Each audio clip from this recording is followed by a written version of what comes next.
Okay, it is 6:15. I will call this meeting to order as we have a quorum of the board present.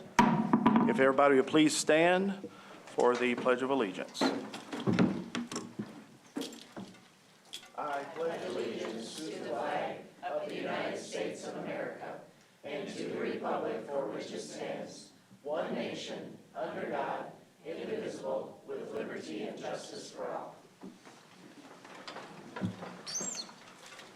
Hey, Deanna, roll call, please. Yes. Jill Maddock Nelson. Here. Kristen Matt Miller. Scott Peterson. Here. Catherine Solon. Here. Angie Schreiber. Here. JD Schrader. And Dr. Bardot. Here. And Danny Pyatt. Oh, I'm sorry, Bobby Braun. And Danny Pyatt. Here. Thank you. Okay, moving to item 2, citizens and delegations. Student representatives reports. Gracie, you are up.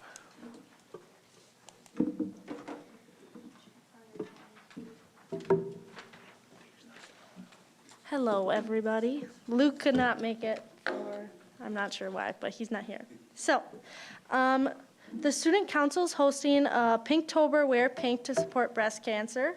They're asking everyone to wear pink and sell suckers during lunch to raise money to donate. So that happened, I think, started today. We had people selling suckers. There was a flu clinic held for students during the school day and the flu clinic for staff after school. Make sure everyone's vaccinated. Mr. Martin's Intro to Culinary course hosted a Master Chef competition with staff judges. I heard that went pretty good. The first choir concert was held on October 14th, and it was a great success. The career fair was held on October 11th. We had several local businesses, representatives participating in panels that allowed students a deeper understanding of the field. I thought that was really helpful to get to see the day-to-day life. Drama Club attended a performance at UW Stevens Point to help inspire the members to prepare for the musical that's coming up this spring. I'll let you go. Okay. Hi, I'm Luke Bastel. Regionals are this week. Tuesday soccer and volleyball. For soccer, versus Medford is coming here at 7 p.m. For volleyball, versus New London is also here at 7 p.m. On step 25th cross country has sectional at Colby on Friday, and girls varsity swim team is traveling to Colby for the GNC meet. Advisory teacher reviewed FastBridge scores with students and their advisors. They worked on understanding the score and how to improve it. NTC Fall Preview Day field trip is coming up on the 29th. All students are interested in exploring NTC options were invited to attend. 8th grade FFA students attended the FIRE conference. FFA officers attended the World Dairy Expo and learned more about the career opportunities in agriculture. All 8th grade students participated in the Heavy Metals Tour. There were 4 different tour groups looking at the industry and job opportunities in Langley County.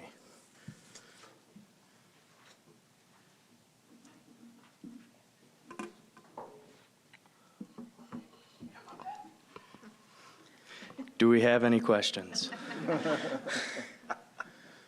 I have one, and maybe this is for Ms. Butterman. When we had the NTC Day, kids were signing up for the dual credit classes. Do we know how many students signed up for that?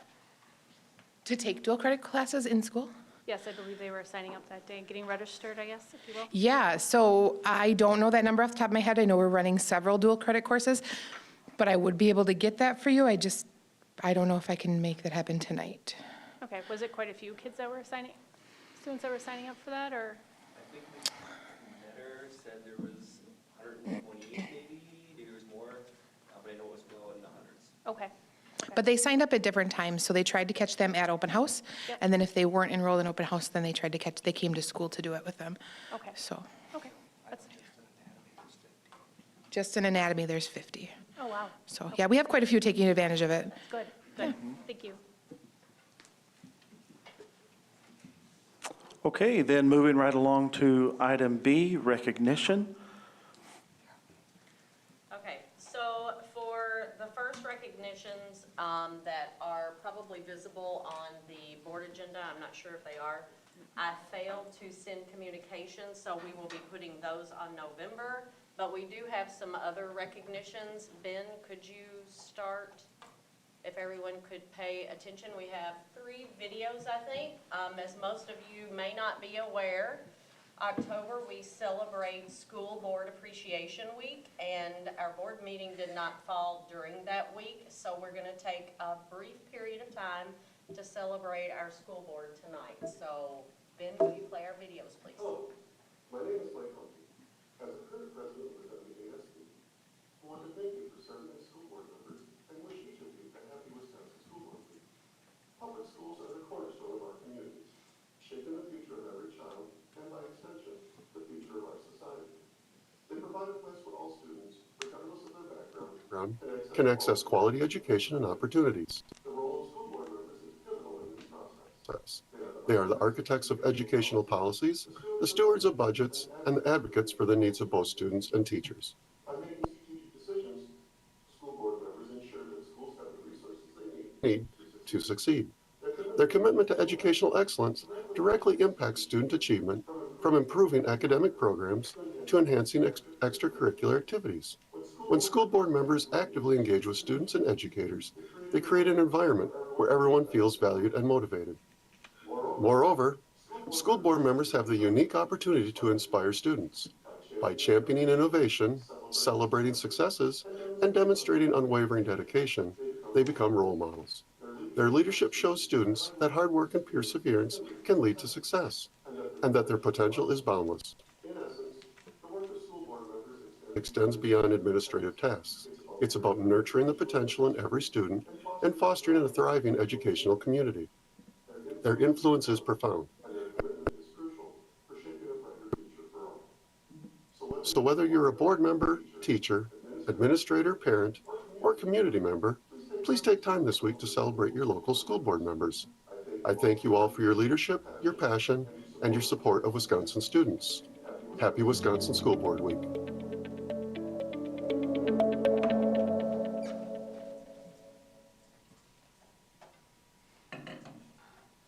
I'd like to give a shout out to you, our amazing Wisconsin school board members. My name is Dr. Jill Underly, and I'm your elected state superintendent of public instruction. Thank you for taking on the challenge to serve on your local school board, all so that you can do what's best for the kids in your district. Thank you for being incredible leaders during the times when we need such. School board members are one of the most, if not the most, underappreciated public servants that there are. And so I'm wholly grateful to you for serving your communities, most of all, serving our kids and doing what you can to improve their future. Whenever I speak with school board members, especially those long-serving, what they tell me is that it's worth it to make a real difference on behalf of Wisconsin's educators and students. You are uniquely positioned to be a powerful and effective advocate for our students. And I know these are tumultuous times for a variety of reasons. And we've seen a lot of vitriol and division in schools and school boards. And I want to remind you that we are all better when we work together. We may have our differences, but there's nothing that isn't made better by bringing folks along. Every child is a universe of possibility, and it's our charge to energize the universe to help their lights shine brighter and further.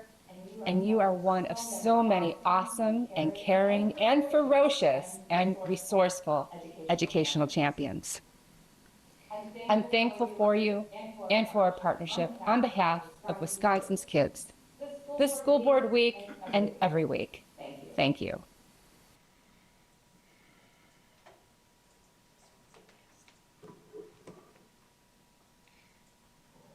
Thank you.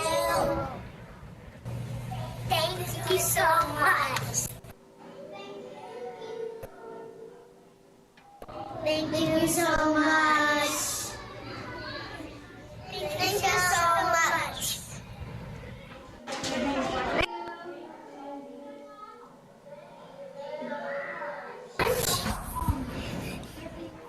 Thank you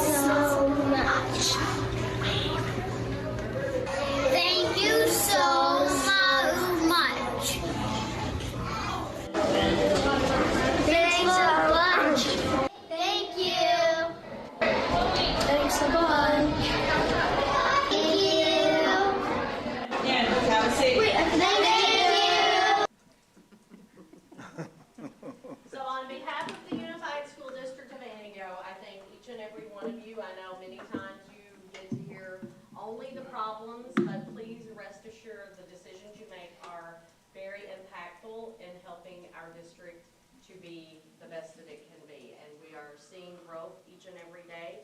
So thank you for the hard work that you put in. When I call your name, I'd like for you to come and get a certificate and then line up on the wall for a photo op. First, Board President Danny Hyatt.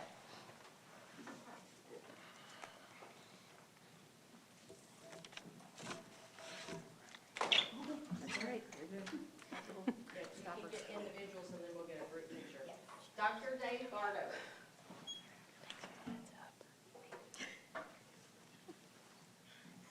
Jill Maddock Nelson.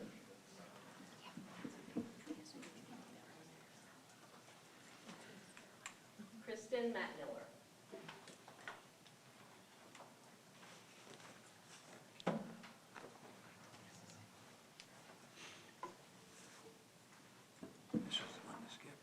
Catherine Solon.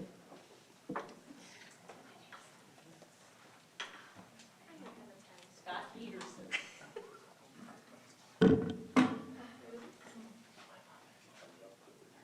I did. Angie Schreiber. J.D. Schrager.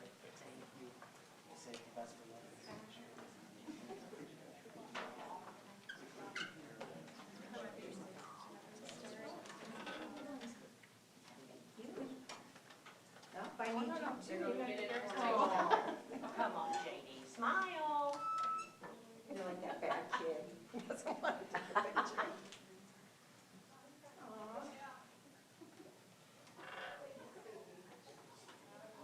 Getting close.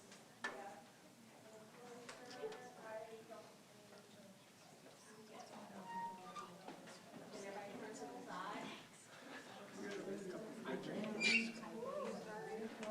We're thankful he wasn't there. Hi, you guys. Good job. I thought it was 6:30. Thank you. Nice job. Thank you. Nice job.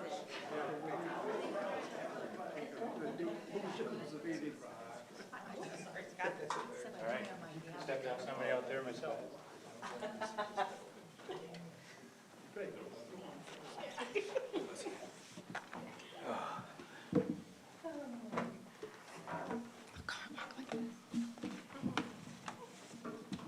Lost one.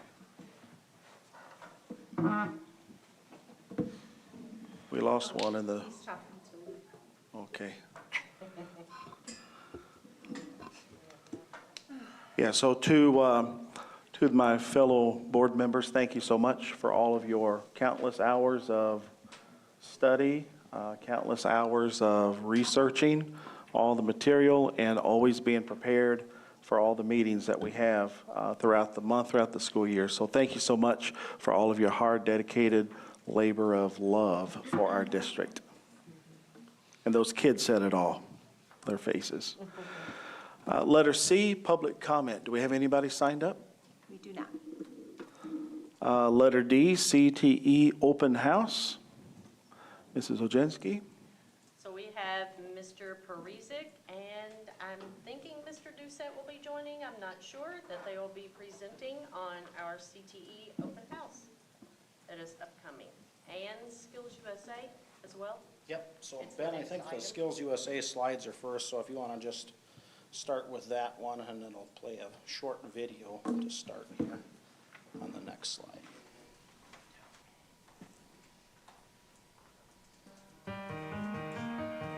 Skills USA is a great opportunity for its members and even alumni and advisors to just be a part of something that they enjoy. We have several leadership opportunities and events, and that really helps students. To automotive tool ID, which is what I do. I like learning new things, and so it was just the perfect match for me. I heard about the career management class. They kind of encouraged me to join. They said that it's a lot of community service, and I've always enjoyed like giving back to others. Skills USA not only connects people to each other, it allows us to be able to like do good deeds for people. I definitely have gained confidence. Like I won't go into the workforce totally like blindsided by everything. I'm already getting a first-hand experience of what it will be like. My confidence has definitely grown being in this organization because I've had several skills. Biggest impact from Skills USA is just the community environment that is provided. I've gotten a lot of new friendships that are going to last a long time, and it's kind of helped me throughout. My favorite Skills USA experience was competing in mobile robotics at nationals. It's got me out of my comfort zone. I'm so used to just being like the shy person, the quiet person, but there, it's helping me meet more people and be more open. Skills USA is fun. It's just a great opportunity. Just help students come out of their shell. I would definitely say join Skills USA because it feels like a family. It's definitely fun. Come find your community. Test your skills. Go places. Join Skills USA. Join now. All right, so we're hosting the District 3 Skills USA event again this year on November 15th here at Antigo High School. We are offering, I think there's 38 contests this year. Some of them also have middle school opportunities. So we're going to have close to probably 50 different contests running in the building that day. We're going to start around 7:30.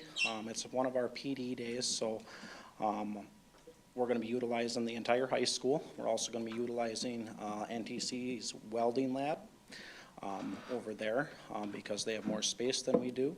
I have some different contest chairs from different districts and business and industry partners that are going to help with some of our contest setup as well as some material donations and things, because to pull something off like this, it's going to take quite a organized effort. So that'll happen, and then we're going to be utilizing our district staff again this year to judge the contest. And that schedule will come out hopefully like November 4th. So registration's open at the state level right now. It's going to close on November 1st, and when I get all the information back, then we'll put out the schedule to the districts. So this is just letting you guys know that this is going to be happening. Last year we had over 200 students from, I think, 15 or 18 different districts. I don't remember the exact number here. And there's a lot of excitement about it, and they've been calling and asking questions about different contests. So do you have any questions for me on this event? Is it open to the public? So can like students from our school come and watch, or? Yep. Okay. And can students join Skills USA at any time, or does it just in the beginning of the year? Pretty much any time. There's a deadline. I think it's January something is the deadline for the, they do that because of the state registration for the state competition. Okay. What's the most popular event? I would say between Job Interview and Team Engineering Challenge, those two are very, very popular and have a lot of participants in them. So what does the team engineering do? What do they? So they're presented with a problem. There's middle school and high school events, but they're given a problem. For example, here's a ping pong ball, some string and tape, and a bucket, and you have to move this ball from this point to that point in 3 hours. And this is the only things that you can use. And they have to design a plan, work together as a team, and make that happen in that amount of time. So that's one example. And lots of compliments last year I want to add to the Skills USA that was hosted here. I think everyone was very complimentary of the organization and how smoothly things ran, so kudos. And there's not another one hosted in our... Not in our district, yep. So there's 6 different districts for Skills USA. So we hosted last year. They asked if I'd host again this year, and then it's going to go on a rotation. So next year it's going to be over in Green Bay for District 3. So we'll be going to that event. So we try to rotate, but it's been a challenge for schools to host the event. So there's not a lot of schools stepping up to do that, and it's a lot of work, to be honest with you, to make that happen. So that's one of the reasons, and then some of the organization at the state level has been a little bit of a challenge, so we're working through that and trying to improve that. I sit on their state board of directors as well, so trying to make those improvements so it's a little bit easier for schools to host. Nice of you to put the time in. Yeah. Thanks. All right. Then our next event is our CTE Open House.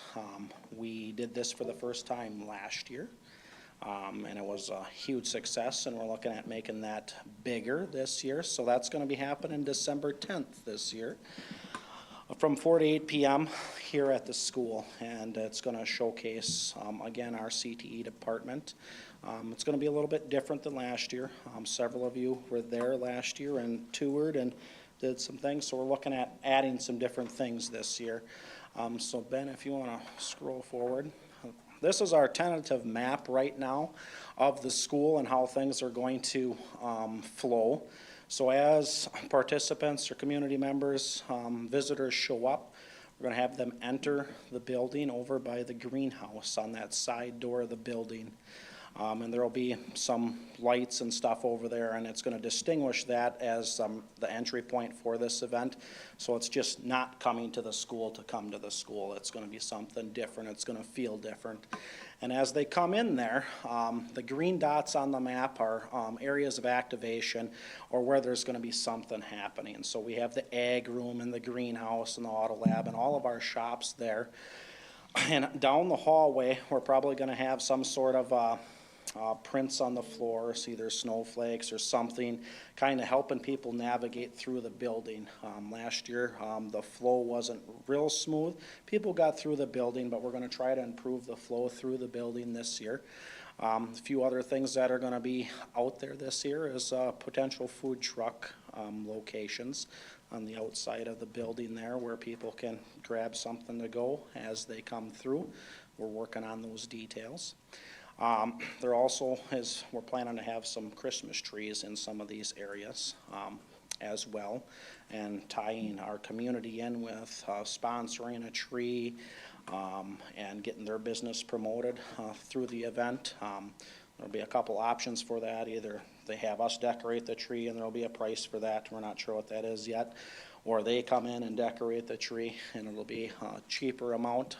But looking at that fundraising opportunity and bringing the community together.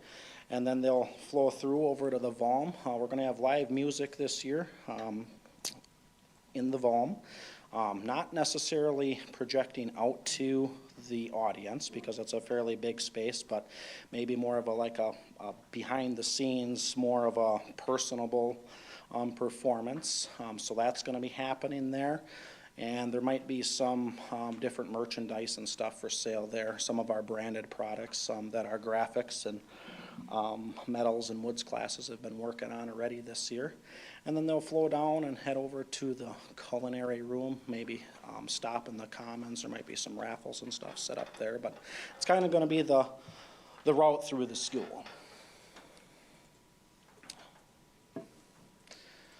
So what are we doing? What are we trying to accomplish? So we're going to have a fairly aggressive marketing plan in telling what our story is. Why are we doing this? What happens in an Antigo School CTE department? Focusing on the students and explaining their why. So there's an example here of a student comment. It's a cool chance to show people what we're capable of and how important our skills are to our community. So that's not one of our students, but that's just an example of what we're going to have. We've been talking to a lot of our alumni and other students, current students, past students, and we're putting together some of these different things. Some of those folks will be here in person to talk to the people as they come through as well on that day. Mr. Doucette, you have anything to add on this? Sure. I think the biggest thing for us is telling our story and telling why it is that we do what we do. So that'll be told a number of different ways throughout the evening, from things like project-specific information that, maybe the Corvette is down in the auto shop and it gives a sort of detailed account for the public of the kinds of things that the students work on with that.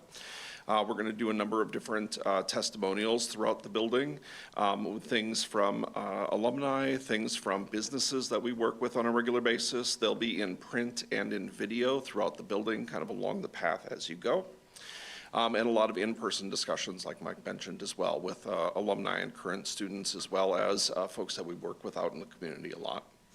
Another aspect of that is showing all of the community involvement that we do, and highlighting all of the ways that the students interact with everyone out in the community. Next one there, we'll also have a number of industry partner booths as well, folks that we work with on a regular basis and folks that are good tie-ins for the CTE department. Mike mentioned Christmas trees along the way. We're in the infant stages of getting all of this organized and sent out there, but we're looking for a number of different community groups as well as student groups to both decorate or have us decorate the trees along the way. So it's kind of a new feature that we haven't seen in Antigo here before. Like Mike mentioned, food trucks along the way. So this will be in conjunction with the culinary department. They'll have a place where they're featuring what it is that they do to kind of showcase student work, but then also having kind of small cocktail-sized bites for people to buy along the way to kind of keep the flow going.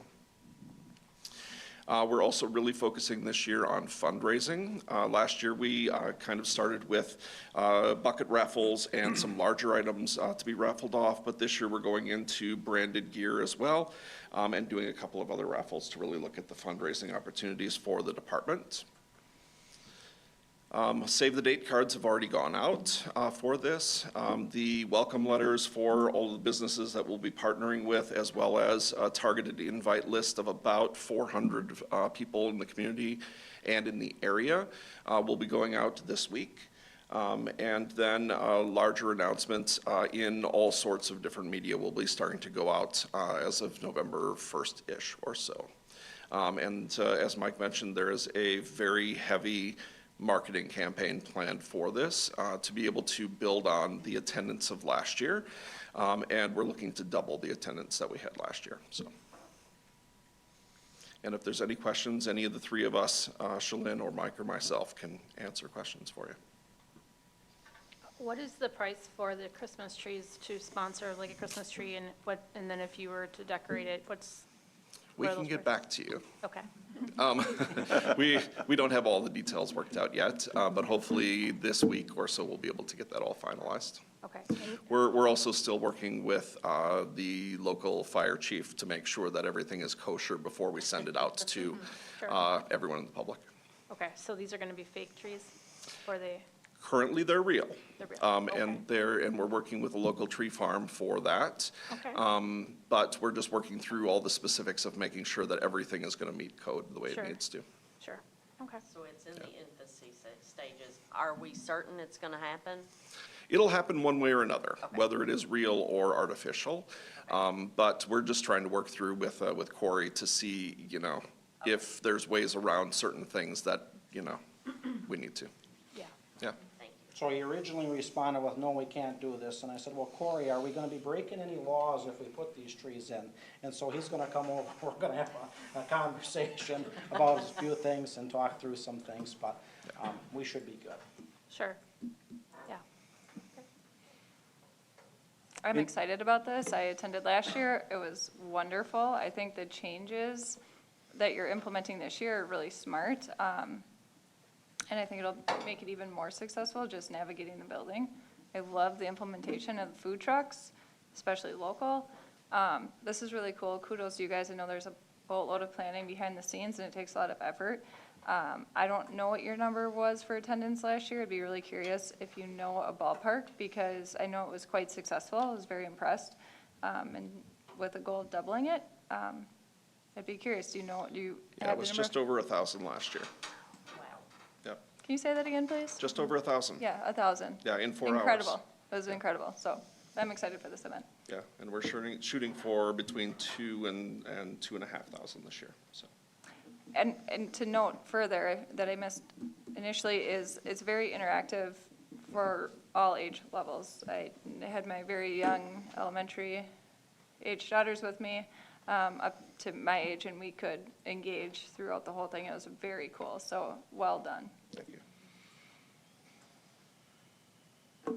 Any other questions or comments? Thank you, gentlemen, for all the hard work. Thank you. Thank you. Thanks. Okay, so letter E has already been touched on through both of those agenda items. Number 3, consent agenda. Approval of agenda, minutes, financial reports, requests for overnight travel, report of district new hires, district retirement, and resignation report.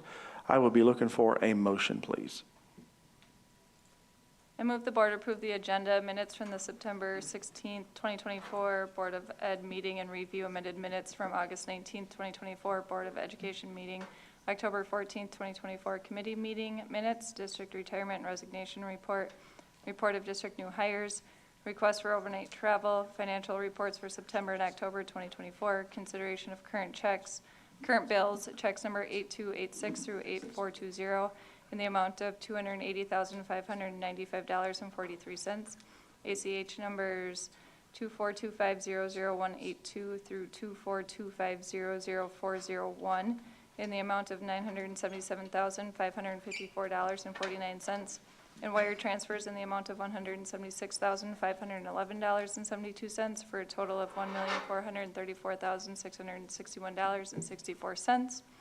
October 2024 donations, which includes Patty Levis for Julie Strong Memorial, $5,000, 2,000 to AHS Gymnastics, 2,000 AMS Track, 1,000 School Forest, Anigo Dental Clinic for $500, for AHS Soccer, Brady Cost, $970 for AHS Cross Country, Rebecca Tadro, $100 for AHS Cross Country, Sue Bredigan, $100 AHS Cross Country, Sherry Parsons, $200 AHS Cross Country, Anigo Tater Trot, $803 for AHS Art Club, $500 Elementary Track and Field Day, $3,000 Track and Cross Country, and $500 Skills USA, Optimist Club Wausau, $650 for Junior Optimist Club, CNC Camp for Cause, $5,000 Skills USA, Zelzowski Wood Products, $1,000 Red Robin Machining, with a total donations of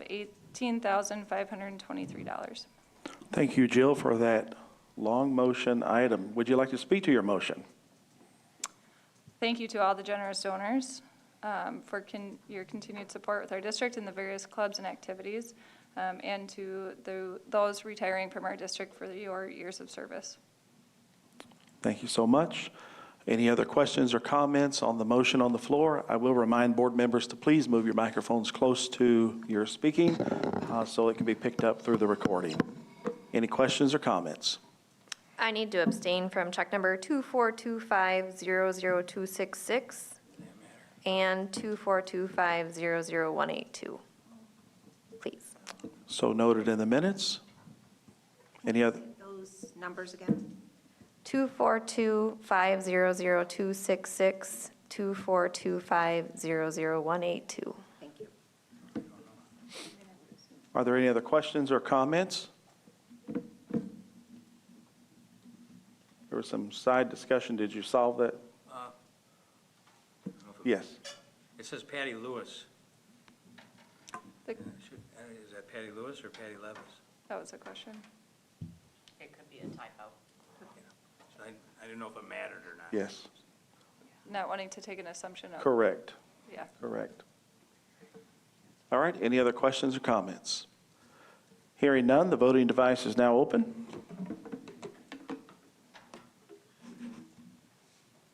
Bear with me a minute. We have a newbie over on the corner. Just kidding, Ben. You're doing a great job. Until I just cast that back here and I showed her. I could see it from a distance. I was reading it.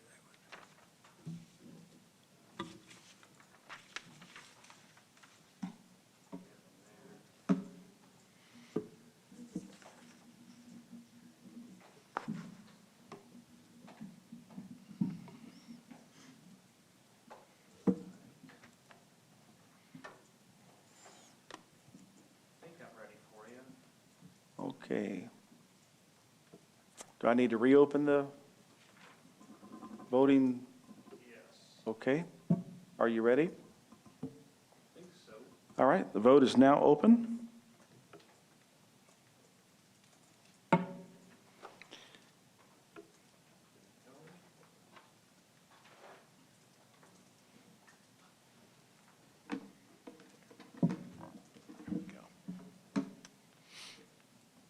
Okay, would anyone like to change their vote? Vote is now closed, and the result is?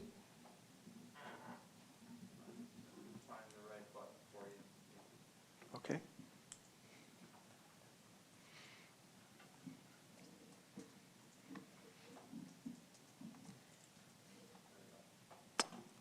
And the motion carries. Thank you.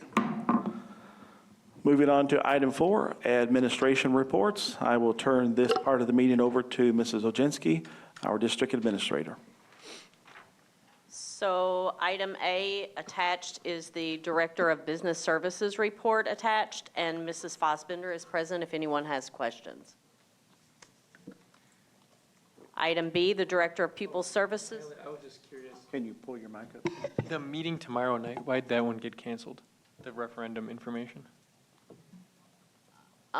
We had 2 people who accepted the invite, and one was Deanna, and the other one was, I think, a director. So because we didn't have anyone who said, yes, we're coming, that's why.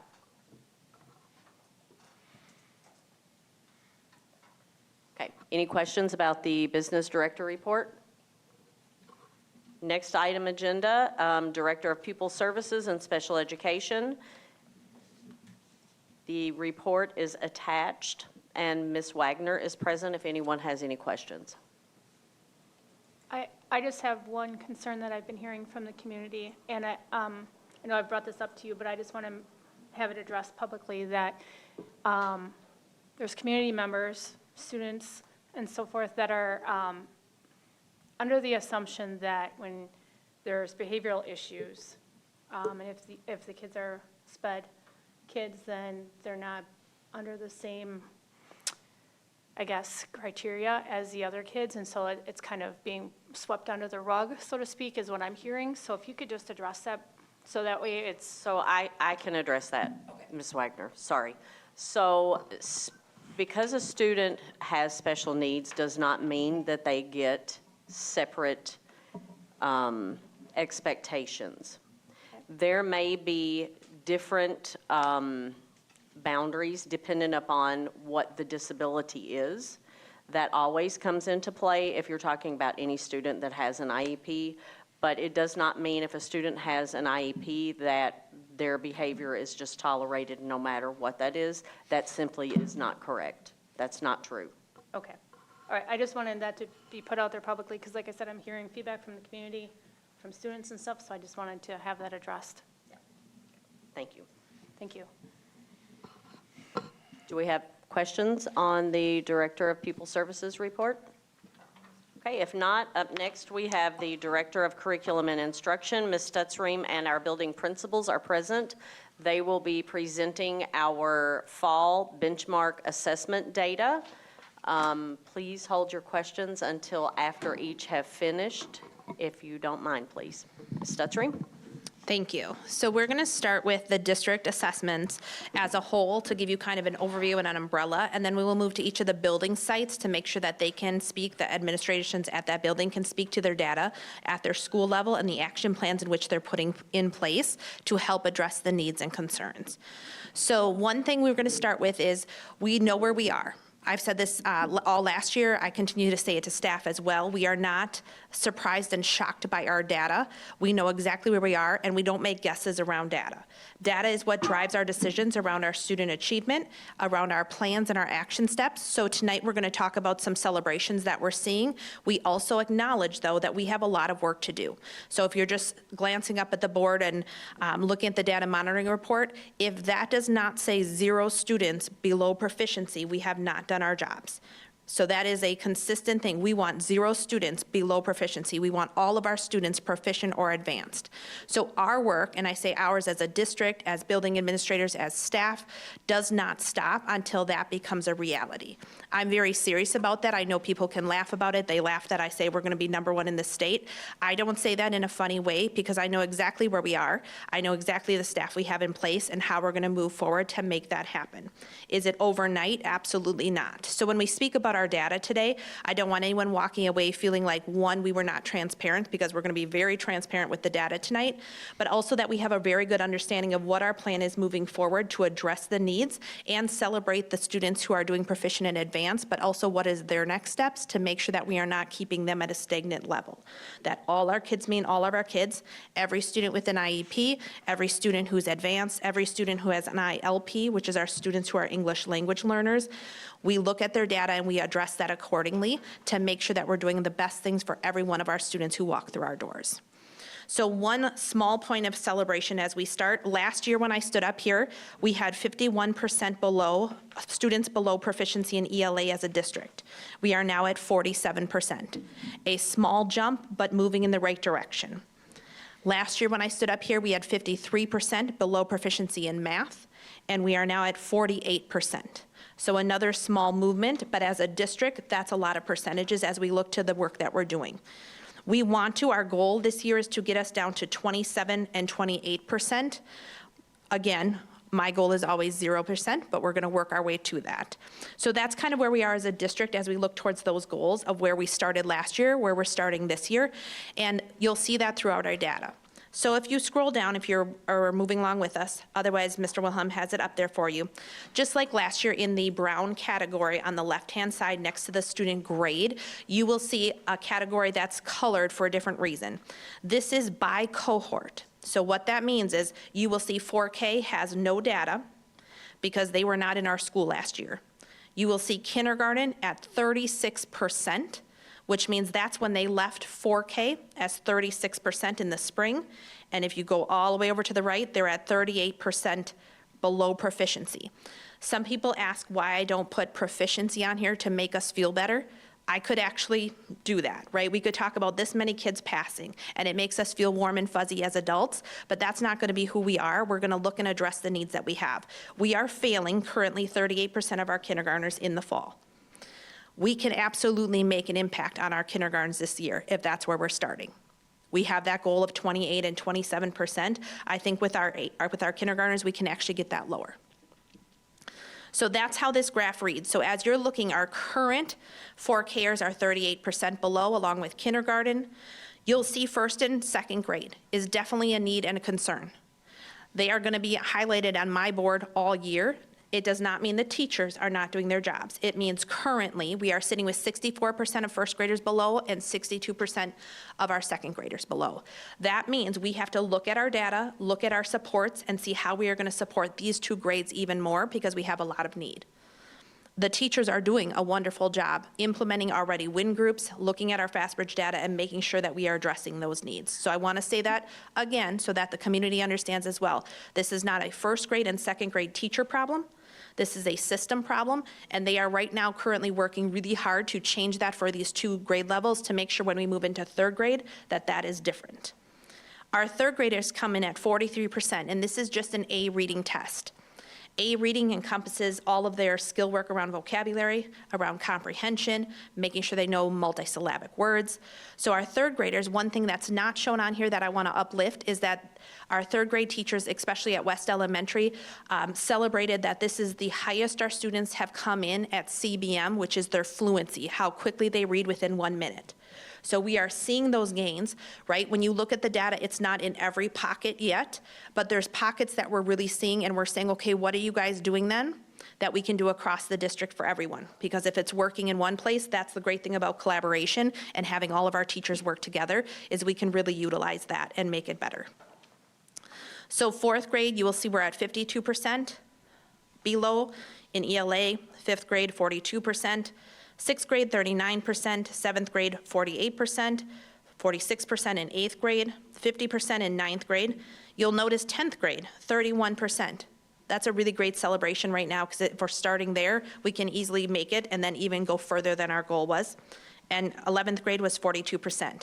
I have to give kudos to our high school staff because they really worked on goal setting. They really talked to the students about what FastBridge was, why it was important, why I should try, and that the effects after is that it's going to be an opportunity for help if we need it.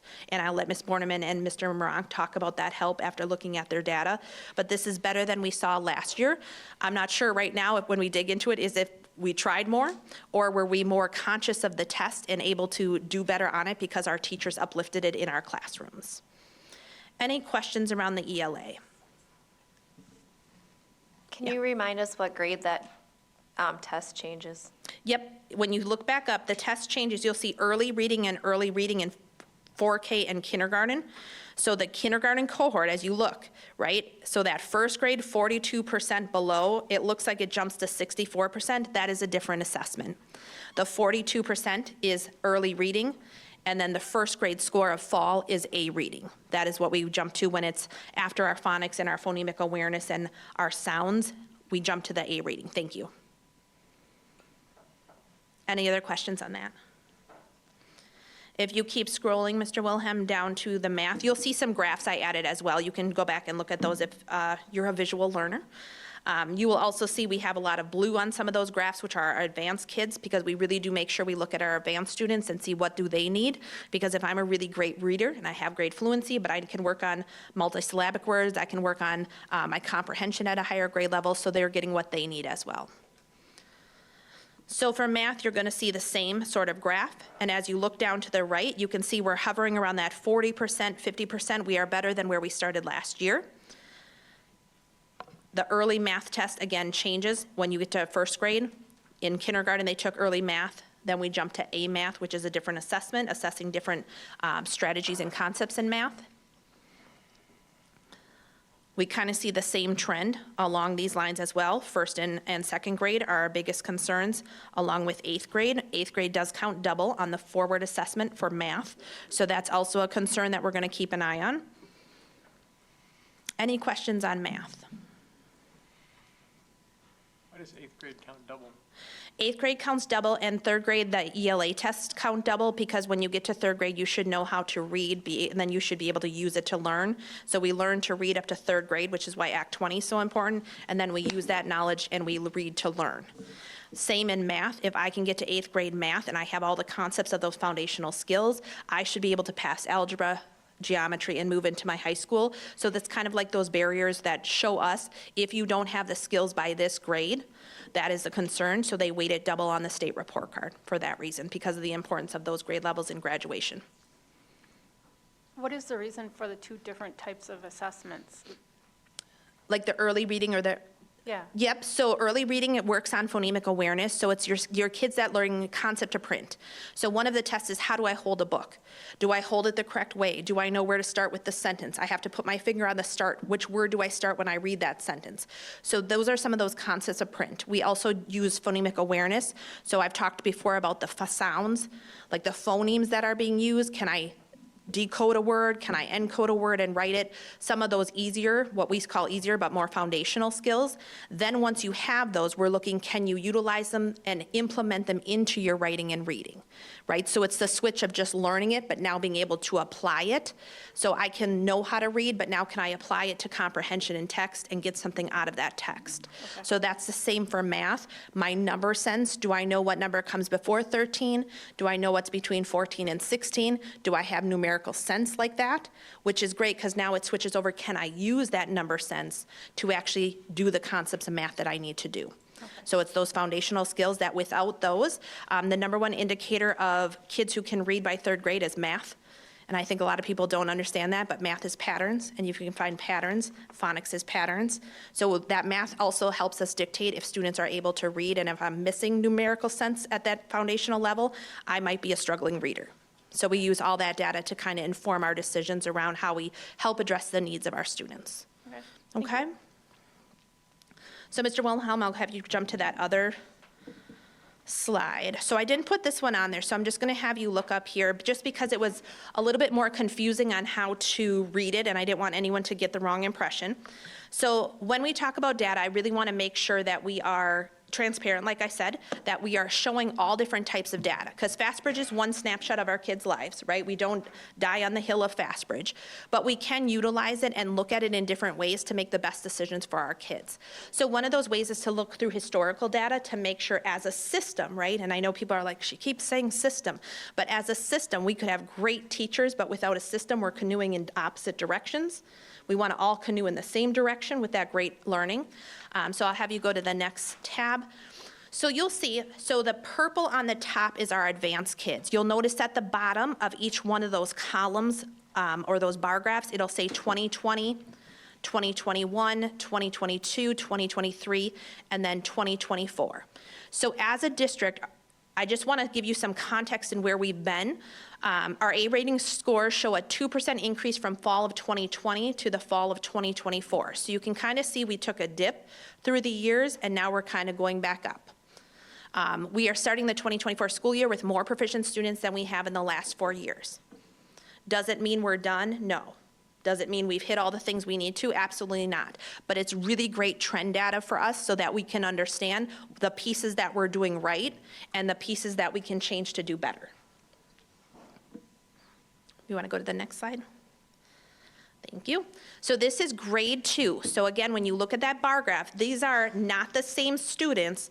These are in 2020, the kids that graduated from 2nd grade, in 2021 in spring who've graduated, 2022 in spring, 2023 in spring, and then 2024 in fall. So the last column over there, that 38% is the fall data of this year. So you can see 2nd grade has had some ups and downs. What that tells us is we are not being consistent either around our curriculum resource, our interventions, how we are providing instruction for our students, again, not our teachers.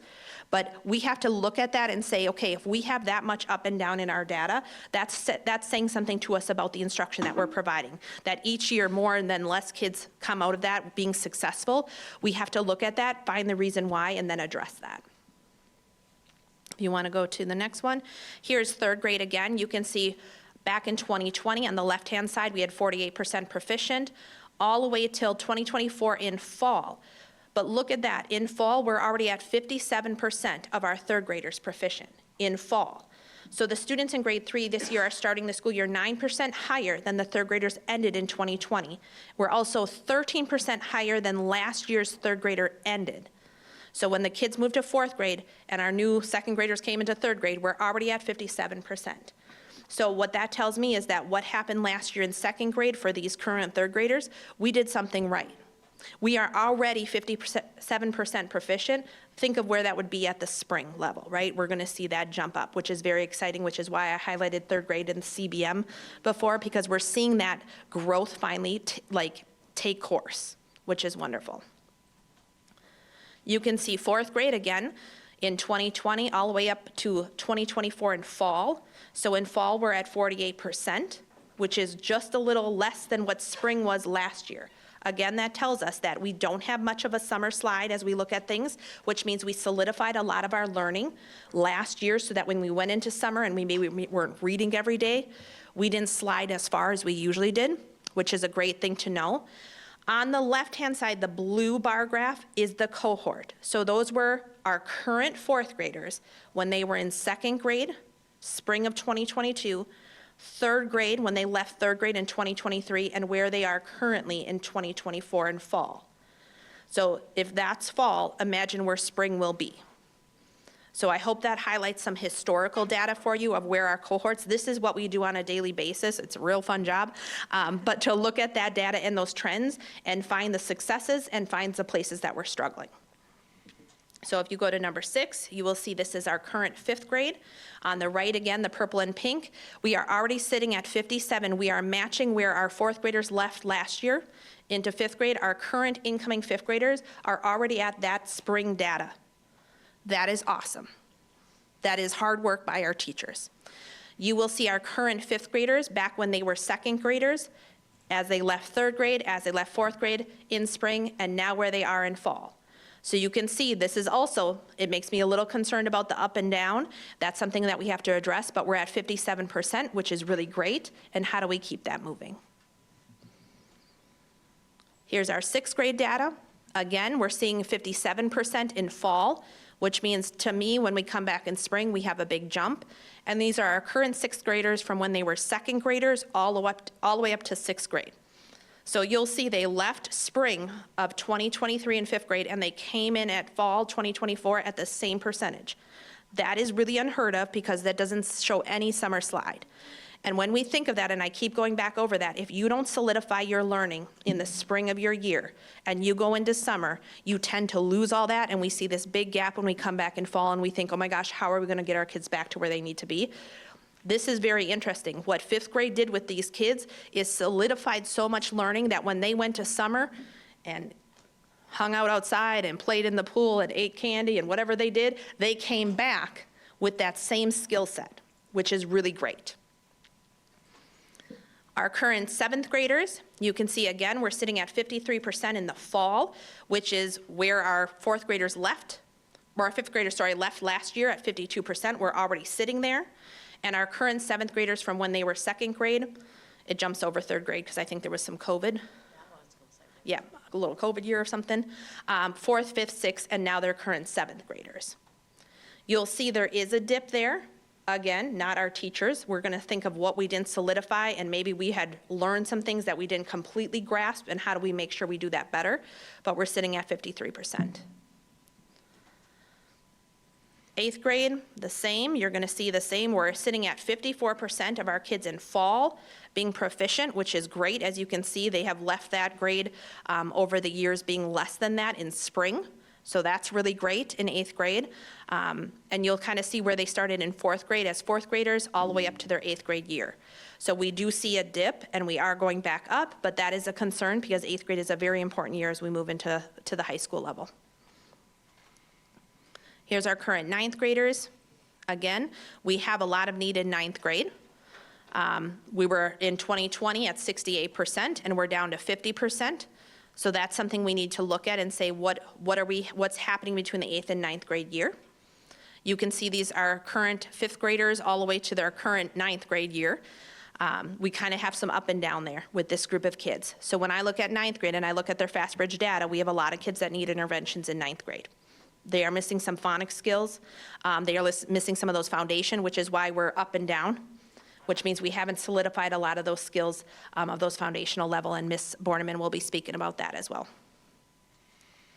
Our 10th graders in fall are at 62%, which is great because we see a big jump of where we need to be, and that's fall compared to all the spring data. And where they were from 6th grade all the way till fall of 10th grade, and we are already higher than where we came out last year. So that's, I believe that they really worked hard on the FastBridge this year. And finally, our 11th graders, you can see we're at 59%. We have some up and down through the years out of our 11th grade year. We know this is our ACT year, very important in our district and for our students. You can see from their 7th grade year to where they fall in fall of 2024 as 11th graders. We are higher now in starting the year than we ever have been. That's a celebration, and how do we capitalize that and make us even better this year and get us to raise our ACT scores as well. And then there's just a few more. This is going back to our 4K, K, and 1, just so that early reading, like Ms. Schreiber talked about, that early reading assessment, those foundational skills. 4K, if you want us to go to the next screen, Ben. 62% are coming in at or above benchmark. So our families are doing a wonderful job with them before they hit us in 4K. We're 38% of us below, but they have a lot of skill groups and things that they're doing already within those classes. And they had really high achievement last year. Our kindergarten is sitting at 62% again, 38% below. And then our first grade group, this is their early reading. So when you said they switched to A reading, I wanted you to show what their early reading was. This is a concern, right? So we know why our A reading scores in first grade are we have more kids not proficient, is we are missing a lot of our foundational skills in first grade. Because if 58% of us are missing that early reading skills, those foundational skills, it will translate to our A reading because I can't do comprehension if I can't decode words. So this tells us that first grade is going to hit those foundational skills hard. They're already working on Haggerty, which is phonemic awareness. They have groups around phonics. They have push-in. We are doing title. We know where we are, and we are going to address those needs. Any questions on kind of the historical data? Again, I want to make sure we are transparent to you and the community of where we are and where we're headed to make sure that you know longevity, but also where we are right now with our data. Doing Reading Horizons again? So, yep, we're doing Reading Horizons in like a tier 1. We have some other interventions that we're going to be more focused around for our students who are tier 3, which is some of our students with IEPs, some of our students in Title, to really make sure that we're honing in on those specific needs. But for the kids that need the generic phonics instruction, yep, all the way till 5th grade even. And I'll let middle school talk about that, but even our 5th graders are doing Reading Horizons to make sure we don't miss any student who needs some of those foundational skills that they might have missed in the past. I keep saying we do not pass them on without it, right? This is the year where we make sure we address all those deficits. Because you can't talk about behavior without talking about academics. It's very hard to sit in a classroom and I can't read next to a person who can read, and then a teacher calls on me. I got 2 choices: be embarrassed or act out or shut down. So as we work with our academics, we will see our behaviors decrease, because it's not fun to sit in middle school or high school as a non-reader. It becomes very frustrating. Any other, yes? Is there a correlation between the numbers and the change in curriculums at all? Not yet. I think that's some of the change that we're seeing, is that we're more consistent and we're using a highly effective resource that's research-based. It's only been 1 year of interreading, and we're starting a math pilot, especially at the elementary. So I envision that seeing more of it in the future. But I can tell you that our grades, based on our instructional coaching as well, are more consistent. We are hitting those high leverage strategies. We're making sure we're hitting the standards that we need to. Through Solution Tree in the middle school and high school, they're really focusing on what standards they need to be hitting to make sure we're addressing what we need to address in that grade level. Mm-hmm. My other question was regarding the ACT test. You touched on that. What are we going to be doing for our high school students? And maybe this is a question for high school, but to help with ACT prep. And I'm not talking prep of, let's just practice logging in. I'm talking about actual prep. Prep. Yeah. So, yes. So one of the things, and I'm not going to steal the thunder, but so we are looking into, there's actually a new program around ACT, pre-ACT, that you can actually do test prep around. We are doing our practice test soon. So once we get that data back, we'll look at that data and then address those concerns at that point. We just haven't done our practice pre-ACT, ACT yet. Because the practice is in fall and then the real Yep, test. the real one's in spring. So yep, after we get that data back to us, then we're going to look at it, see what our needs are, and then look at, I'll talk to Ms. Fossbender around the financial piece, but we have some options of supporting our 11th graders in a little bit different way that I know other districts are doing as well. Okay, and will there be additional resources for families that want to take it a step above? Yeah, we can always send out stuff like that. Yep, absolutely. So that way, if you Google stuff, you get all kinds of. Yep. You don't Send know me if an it's email. accurate or not. Send me an email. Are you talking like in school or like practicing? In after school.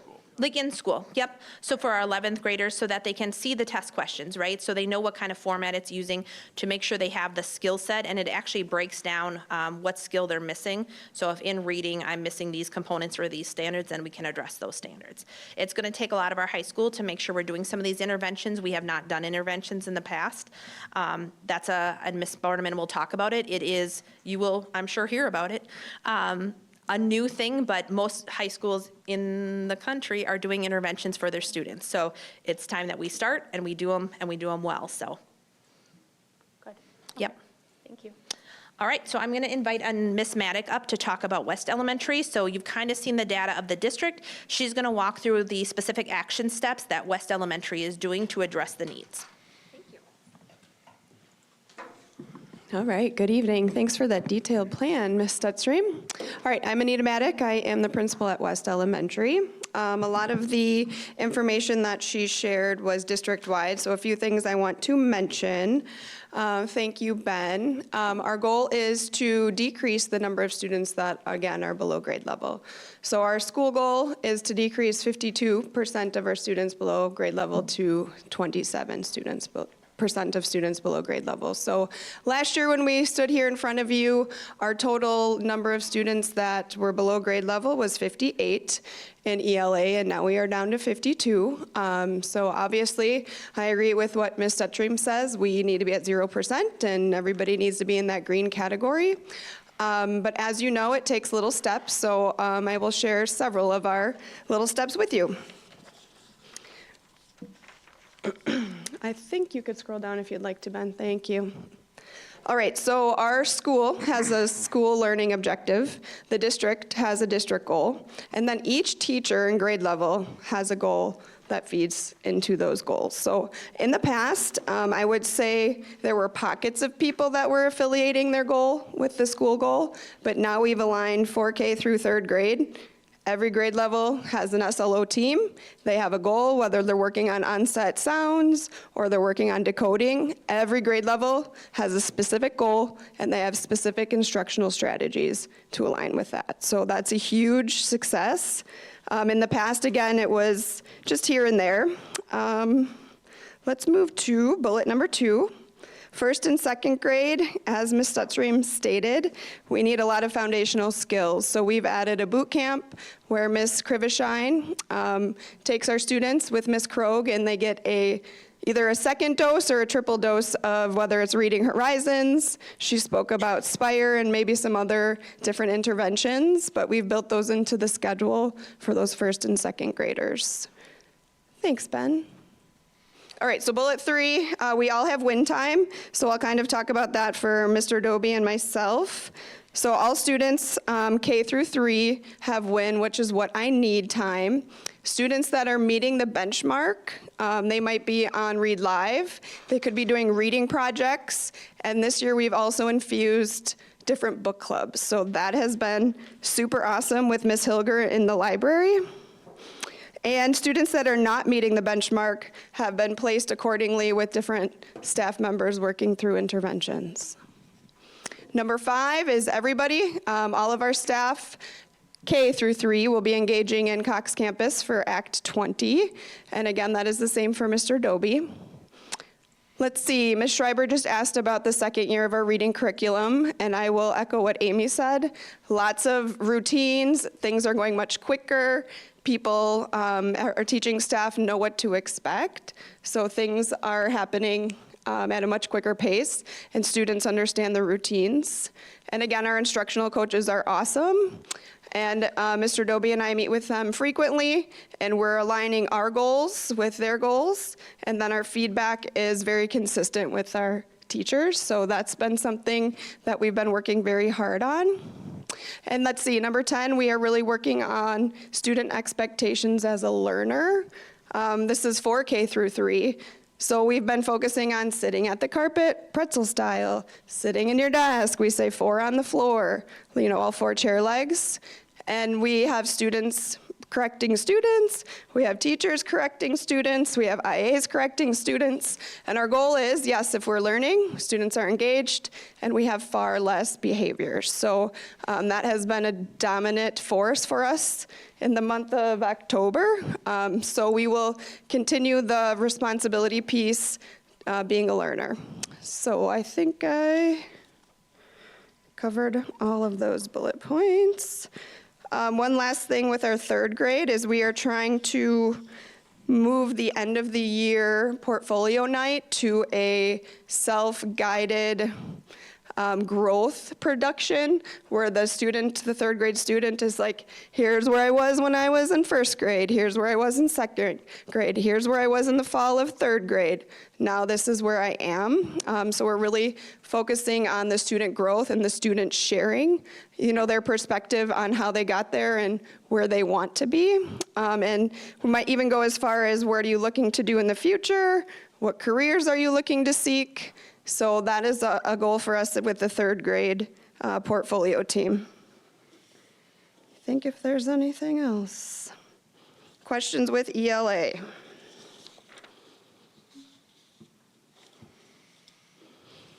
All right, scroll on down to math, please. All right, similar trends here as well, a little bit higher student proficiency. We have about 45% of students that are below grade level. Last year we were at 57, we're below grade level.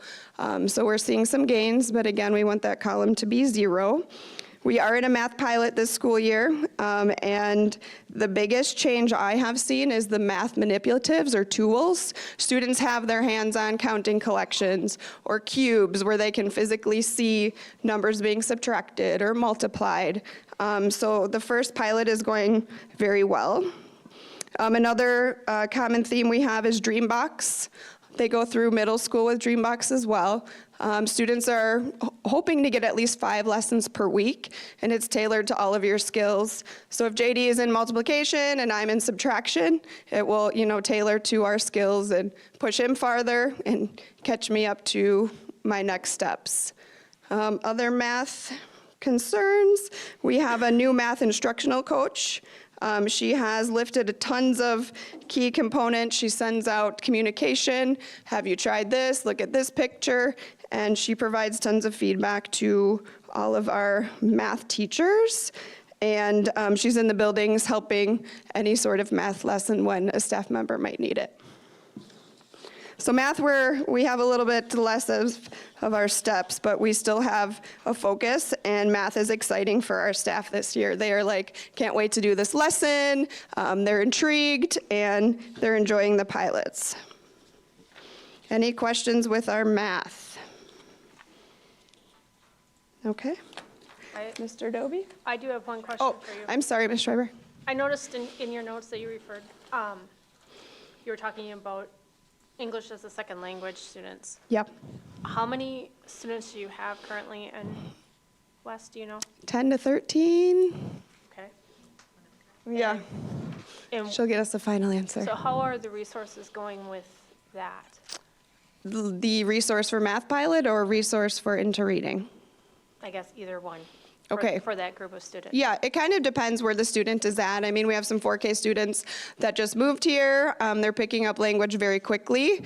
We have different visuals. We wear our IDs, and we have different pictures, English, Spanish versions. And then students that are further along in 2nd or 3rd grade, we have different apps that they can use to produce more vocabulary, build a background knowledge. So kind of just depends where they are in their learning path. But our staff are really capturing it, and many of them meet with Terry. Thank you, Matchie Arshent. So she helps coach us through different strategies. We actually met with her today, and she gave us some other ideas and things to try with students. Okay, I'm sorry, who is? Terry Massey-Archin is a CISA 2 consultant around EL strategies, so that it's not, I think some people are confused. They think we have to learn the other language. It is good for all kids. Putting in background knowledge, visuals, helps every student, and then also helps our students who are language learners. Okay. How many? You have 11. 10 to 13, 11, final answer. Thank you. Yeah, any others? All right, Mr. Dobie. Thanks, Ms. Maddock. Good evening, everyone. How are we doing tonight? Great. I will start with East. I'll start with that because of the data, but our goals are very consistent across all 3 elementaries, and we think that's very important. So I'm not going to reiterate everything she said, but I'll add a few things. So if we look at East to start, you notice that we have 49% of our students are below grade level. My goal is 25% by spring. Okay, so we're trying to get 75% proficient by spring.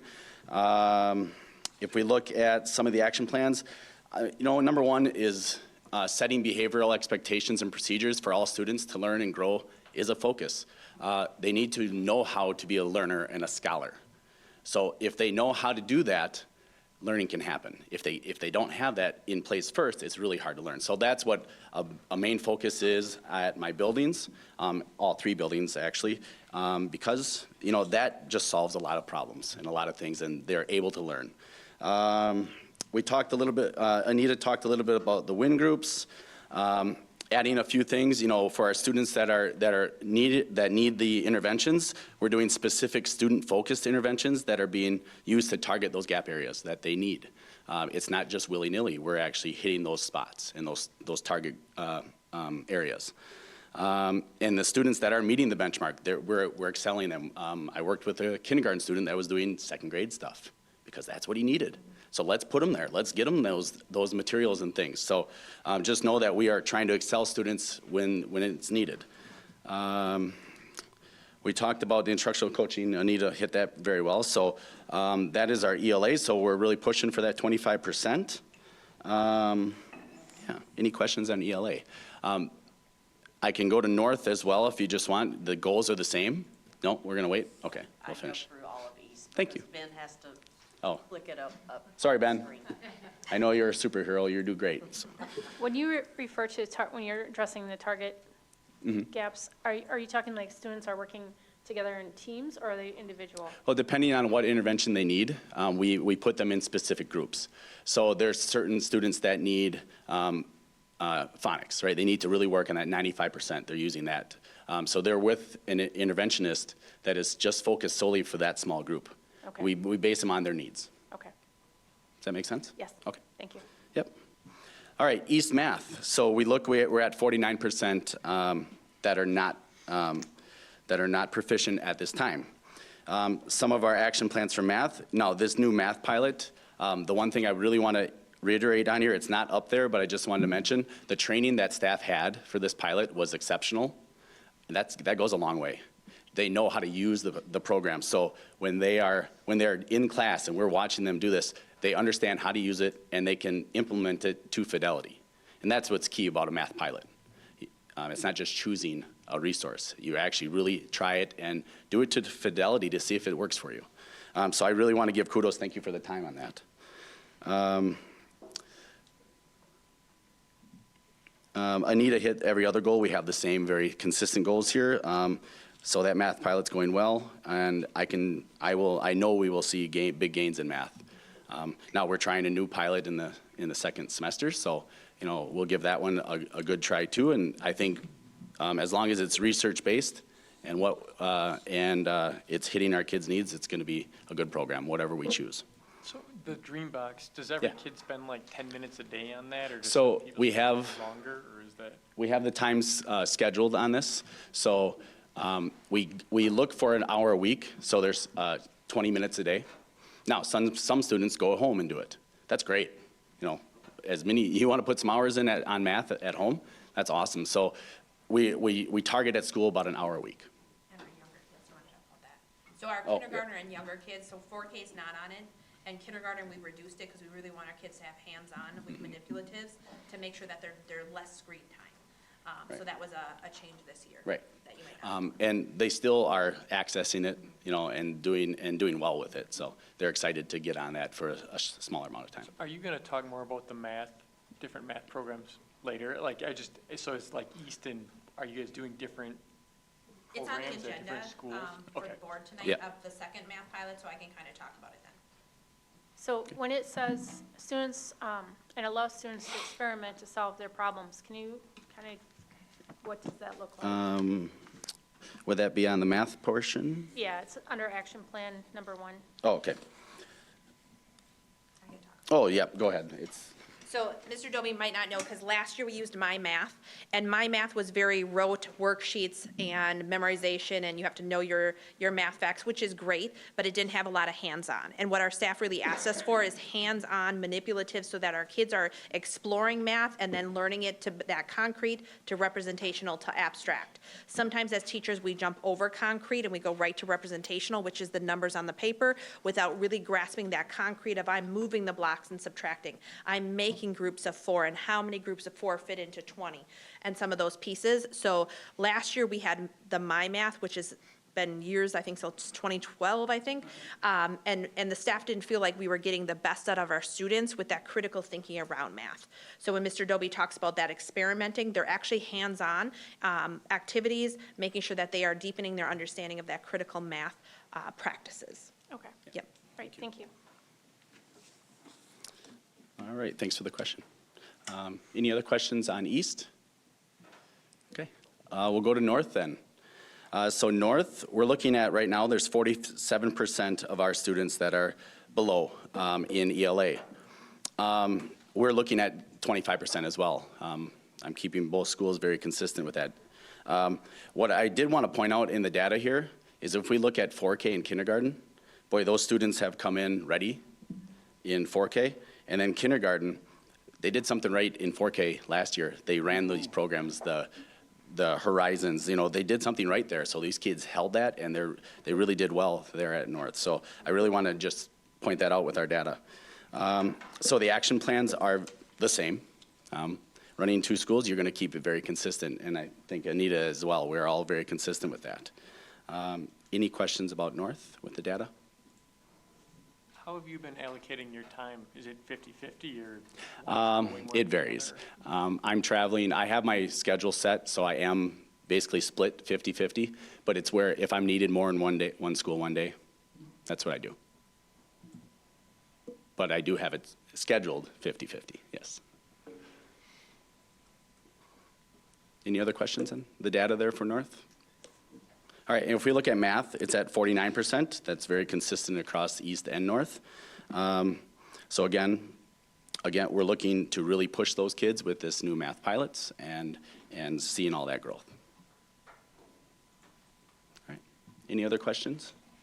I just would like to comment to thank you and Ms. Maddock, because it's a huge task that your buildings have taken on with the reading curriculum being implemented last year and math pilots this year. I don't think we truly grasp, unless you're in it and doing it, what that means in the undertaking of it. So I just want to make sure that I'm really stressing my appreciation to you both and all of your staff in all three buildings, because that's been a lot that we've asked the staff to take on. And it takes strong leadership and consistency and reaching fidelity and making well-informed decisions of what's best for our district and our learners to ultimately bring it back to the board for purchase. But really, my focus is you guys, your staff, and what they've put in last year and this year, and we thank them, and we appreciate you guys. Yeah. And they thank you for saying that, because they are working so hard. So thank you. Thank you. Thank you, Mr. W.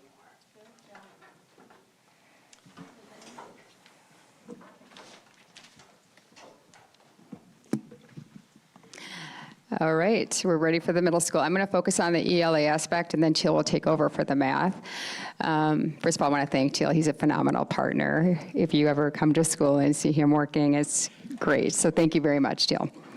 What we do want to focus on is this year we are in that ELA 46%. Last year we were at 49% that were below. So we have seen some strides coming in, and our teachers really lead the charge. We have PLCs every week with our language arts and our math.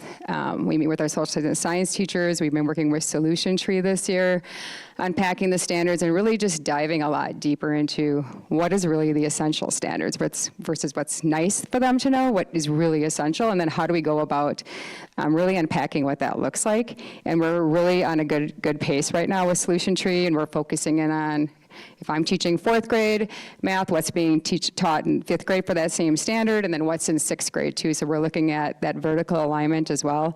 And that'll carry over throughout the whole district too. So we are thankful that we have that ability to work with our Solution Tree. With our Solution Tree, we also have a PPG, which is school-wide. Our PPG is a professional goal. And that is our focus. We're not coming up with 15 different things to focus on. We're focusing in on that, unpacking the standards. What does that look like? And really taking our time and digging in with that. Along with Jamie Kirsch is our ELA coach, who also splits time at the high school. She is very integral in helping lead our ELA PLCs. And Teal and I and Jamie meet weekly. We also meet with Melissa Gerke, our reading specialist, Amy Sweatstream and Deb Wagner. We talk with our title teachers. We looked at all the data. We've only been going in our WIN interventions for about a month, and we already re-looked at, okay, do we have this student in the right supports? Is this the exact thing that they need at this time, or should we be making some adjustments? So we're very proud that those adjustments have been made. So also getting back to our WIN, we did move to 5 days a week this year. Last year we had 4 days. Along with that, we added a celebration every Friday for every grade level where they're celebrating student academic work, anywhere from maybe a student on Dreambox excelling at certain types of lessons, be it 5 or more lessons. We have extra math at our 4th and 5th grade where they're working on their fact fluency. We have students that are being acknowledged for exemplar writing. And then we also take a look at our student with our 3Bs. So we have many students being recognized. It doesn't matter what level they're at or if they're a student with an IEP or not. Everybody is really taking in and focusing on that. We also use that time on the Friday of the hallway celebration if there's any reteaching that we need to do. So As you know, there's routines and structures for everything we do, but we also are taking time intentionally to work through. But our teachers are leading those conversations. It's not Mr. Mock and myself saying, this is what we need to do better. It's our teachers working together. They're really leading the charge on all aspects of it. And we really appreciate every one of our teachers and our paraprofessionals as well. Along with the goal setting, we also have our progress monitoring that happens every week. Again, we meet with each other each week with reading specialists, et cetera, and we're just constantly digging in to what that data looks like to make improvements.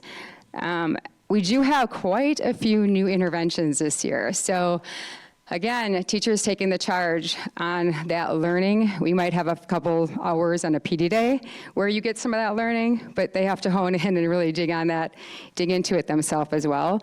Anywhere from, with our EL students, we've added language and we've added EL Summit, which are done either during WIN intervention time or we find other times to do that with various supports.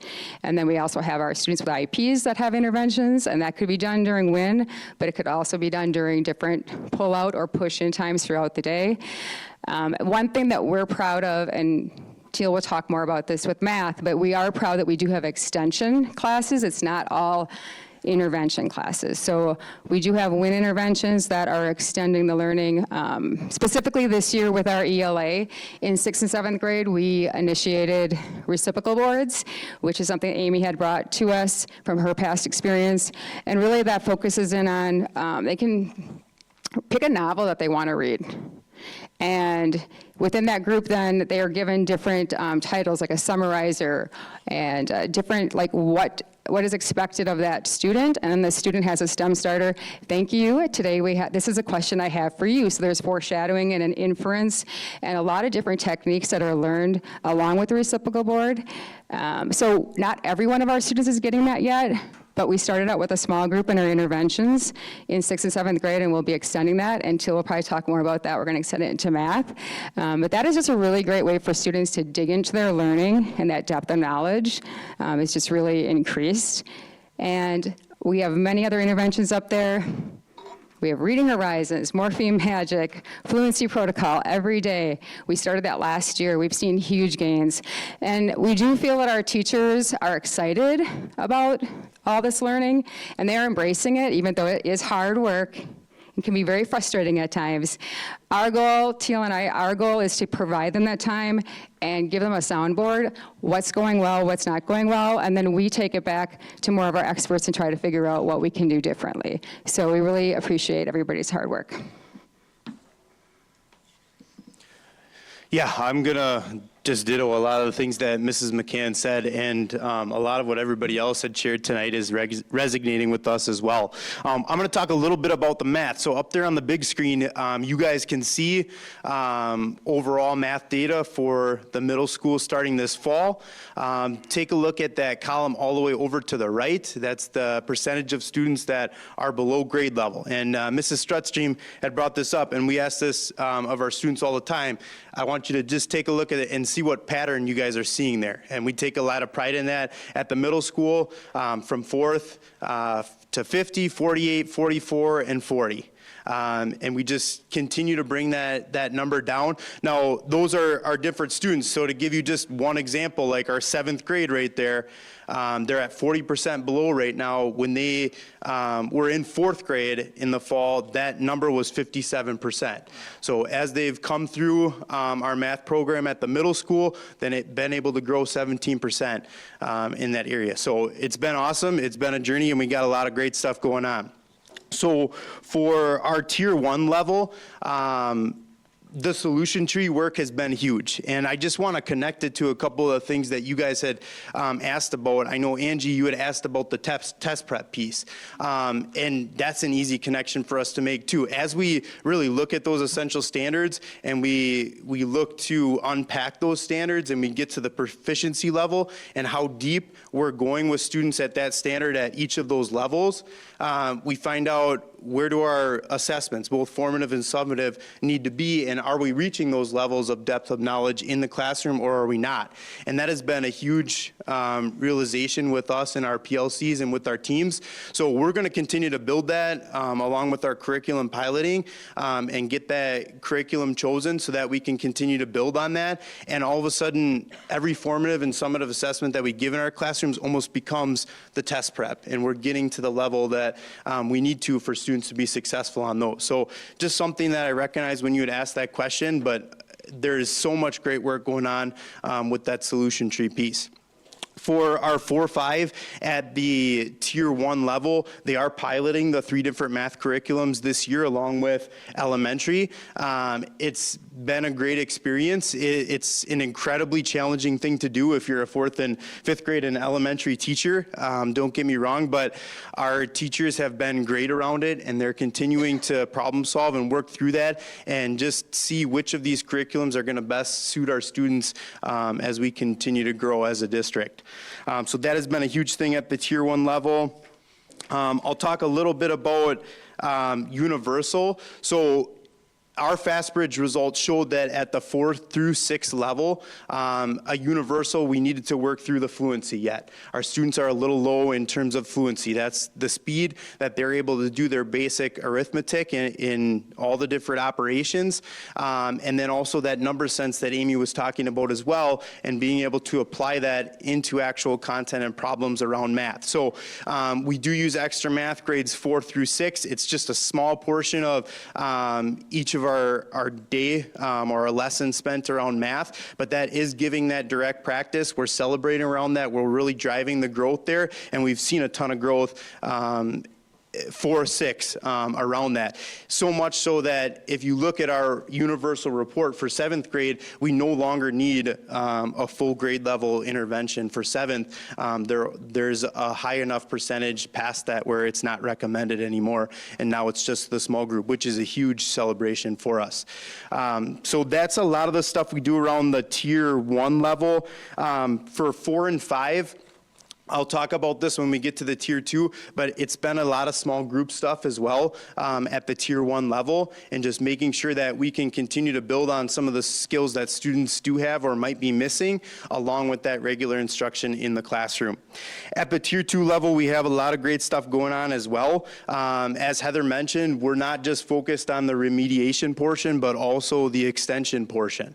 And that has made a huge impact. I know that we're only seeing the green and the red, students over the line or not over the line, but if we would dig in a little bit more and we talk about students who are proficient and students in that advanced category, we made immense gains around that at the middle school level and probably at all the levels. So that's been a huge success to see, and teachers are starting to connect with that and really find creative ways to extend students during that learning. So at 6th and 7th grade level, if they were 30 percentile or lower in terms of their FastBridge testing, they were placed in a win, in which Mrs. McCann had talked about, either for reading first or then for math. In those wins, they're specifically working on extra fluency part and also the skill work that would go along with improvement in those areas in math.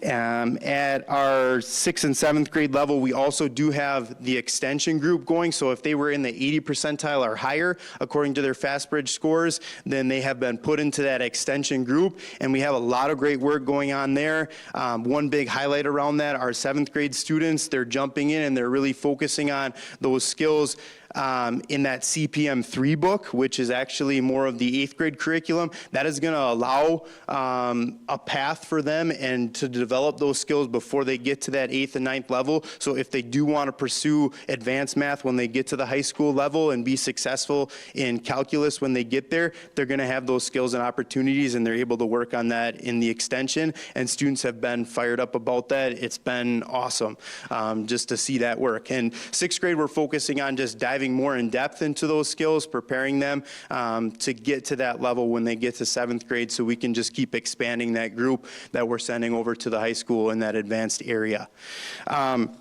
At our 4th and 5th grade levels, a lot of our Tier 2 has been around the small group as well. Most of our students that need Tier 2 math also need Tier 2 reading. And so they're really focused during our win time on that Tier 2 reading. We need to get those students ready and able to read, and then we can dive more into the math skills. So we're pulling small groups during our regular instruction as much as we can since their win time is being taken up. And I think that's everything I had on here, unless I forgot anything. Does anybody have any questions for the middle school team? Do you have anybody that's a tier 3? Do you have students that are tier 3 at all? Tier 3 for math? Yeah, we do have a couple students that are Tier 3 math, and we address that in the small groups within that classroom and just build that support as much as we can. We make sure that we're getting parents involved too. These are some things that they can be working on at home to just continue to improve that area. Okay, all right. And then the other question I have is in the math classes, are they doing team testing or are they doing individual testing? We have individual tests at the middle school level. They do have a portion of their skills that they're working on, maybe group work, and we do activities around that. Even the extension activities like the reciprocal boards around problems of the week, those would be group type activities, but assessments are individual. Okay, thank you. Yep. What's homework like these days? Some kids are doing Dreambox at home for fun. Good for them. Are they reading much, or do we try to get them to, or we just, what's the? Yeah, I mean, all of the above. We do have a portion of students that are working with some of these programs at home that really want to extend that. We have talked about and have that emphasis that we don't want too much screen time either. So we try to provide a lot of opportunities for students to work through paper pencil or in teams around a bigger problem, just to alleviate some of that screen time. So we don't encourage that too much, but there are some students that really like it a lot and want to continue to push their learning and do that. If students aren't completing the work and the practice that they need to in classes, it's always encouraged that they bring that home, work on that at home, or find a time where they can work with their teachers at school to complete that. So it's not like we're trying to make everybody do 30 minutes of homework a night or something? No, no. Does Dreambox, does that, I'm not familiar with that platform, so is that like where they have streaks for doing so many problems, so many days in a row? They do have different incentives that they can build in the program for it, kind of like a streak would be. But we do intentionally set goals with students, and we do that more on an individual basis. So Dreambox is really a leveled program. It provides differentiation for our learners. So some learners may be like 4th graders, and Mr. Dobie had talked about kindergarten working at 7th grade. We have a decent number of 4th graders that are working maybe at a higher level, some even up to the 8th grade level in terms of the actual skill that they're working at. So those lessons are going to take those students a little bit longer to do. So we just set individual goals with the students. It's an individual conversation. They know that the goal that they're trying to reach may be 2 lessons in the week, or to complete a certain lesson, it might be 5 or 10 lessons if students are behind a little bit more during that time. And then they have the chance to earn some incentives around that. Okay, all right, thanks. Any other questions for the middle school team? I will share my same appreciation to the two of you and your staff with last year's curriculum implementation and then this year vetting curriculum. It's a lot. And so appreciation to your staff, your leadership in that building, or in your building. And then also just a shout out, a lot of compliments from your staff of appreciation to the two of you. You work well together as a team and provide a lot of leadership to your staff. So I hear that routinely. And I think that's something to also celebrate. So thank you. Yeah, thank you guys. And yeah, our staff is absolutely incredible, and they're the reason that we can stand up here and be proud about what we're presenting to you guys. Thank you. Thanks, Heather. Thanks, Teal.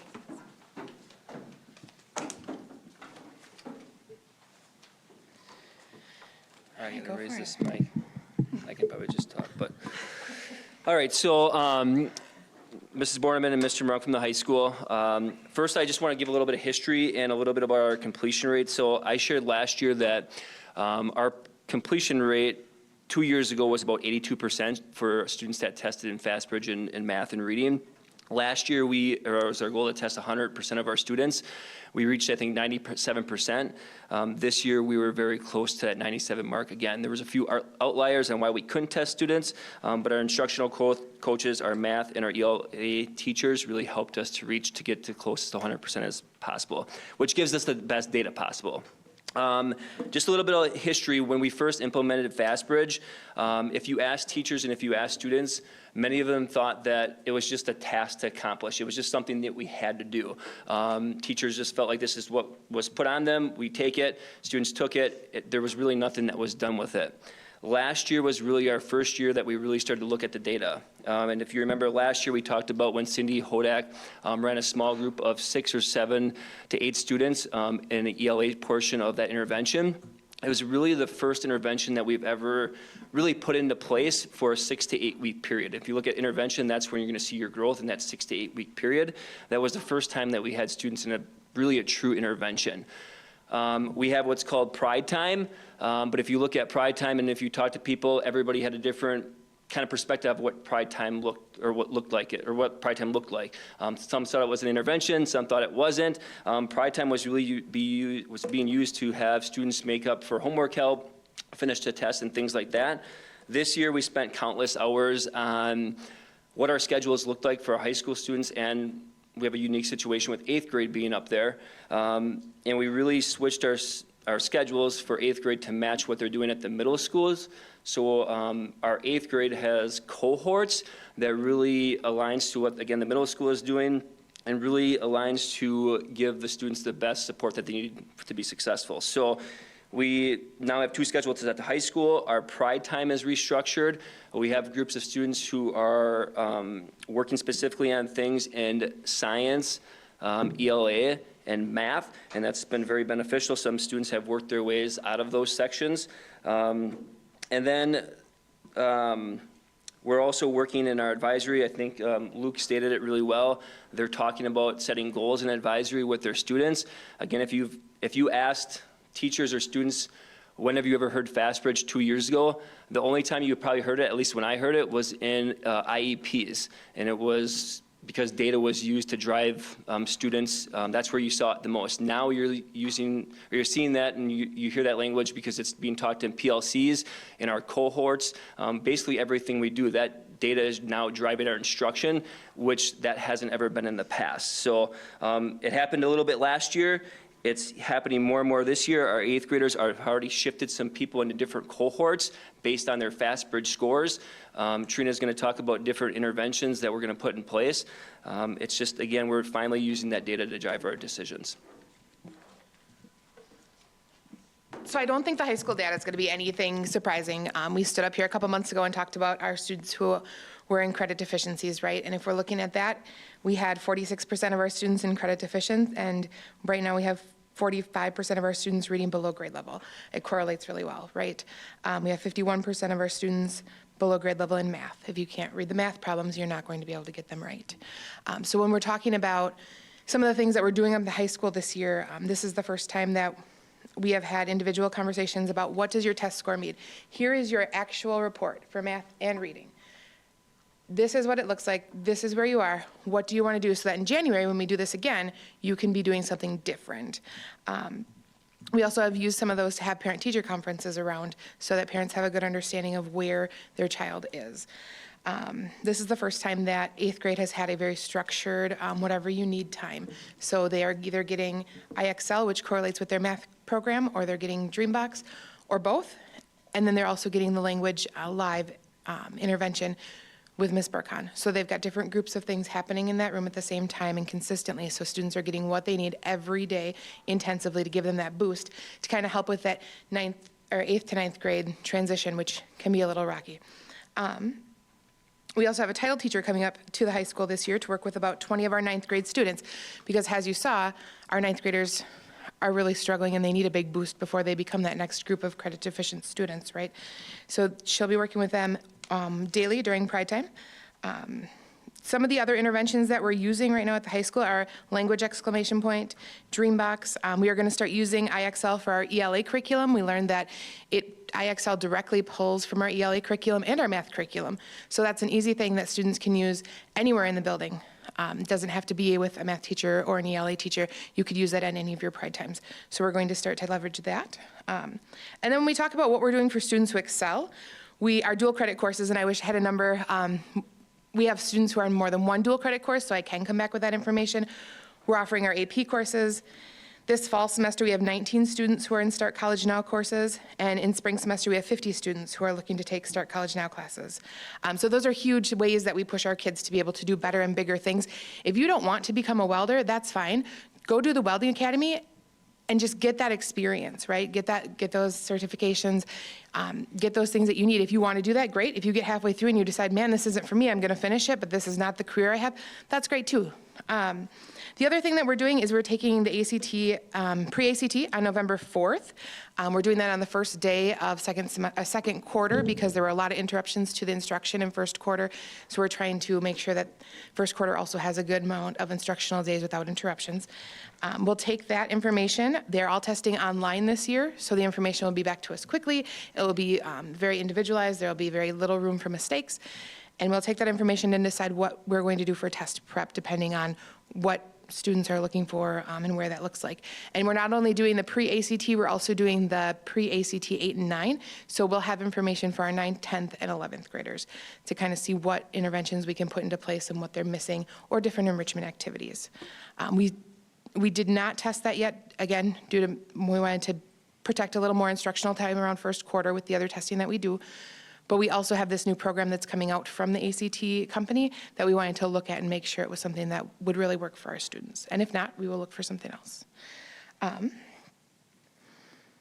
A lot of our teachers are doing the same thing that the middle school talked about. We're unpacking our standards and we're looking at that data and using that data to drive our lesson plans and our pacing guides and what's actually happening in our classrooms during our PLC times. And that's something that hasn't happened in the past. Our PLC times have been very consistent. They've been very directed. Staff have been very engaged. There've been great work coming out of that. So that's been awesome.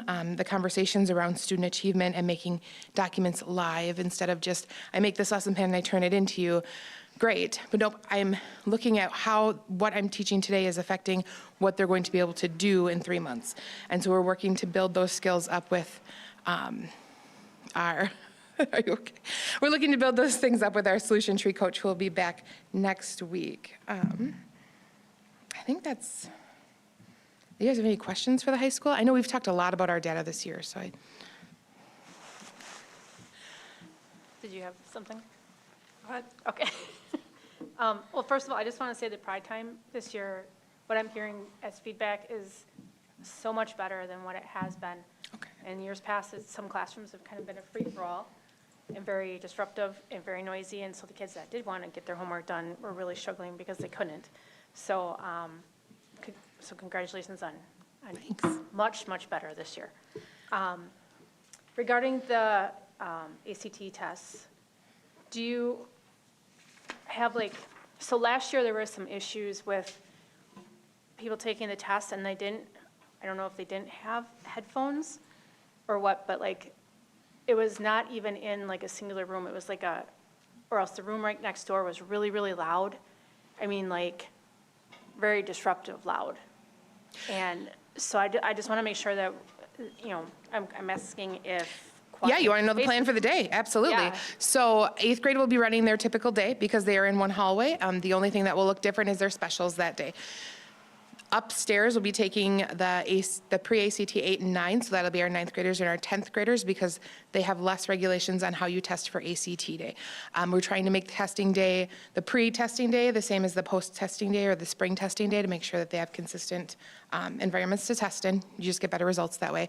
Downstairs will be where all of the ACT groups are ran, and then our seniors, we're still working out exactly what they're going to be doing. They're going to have some senior portfolio time. They might have a community service project.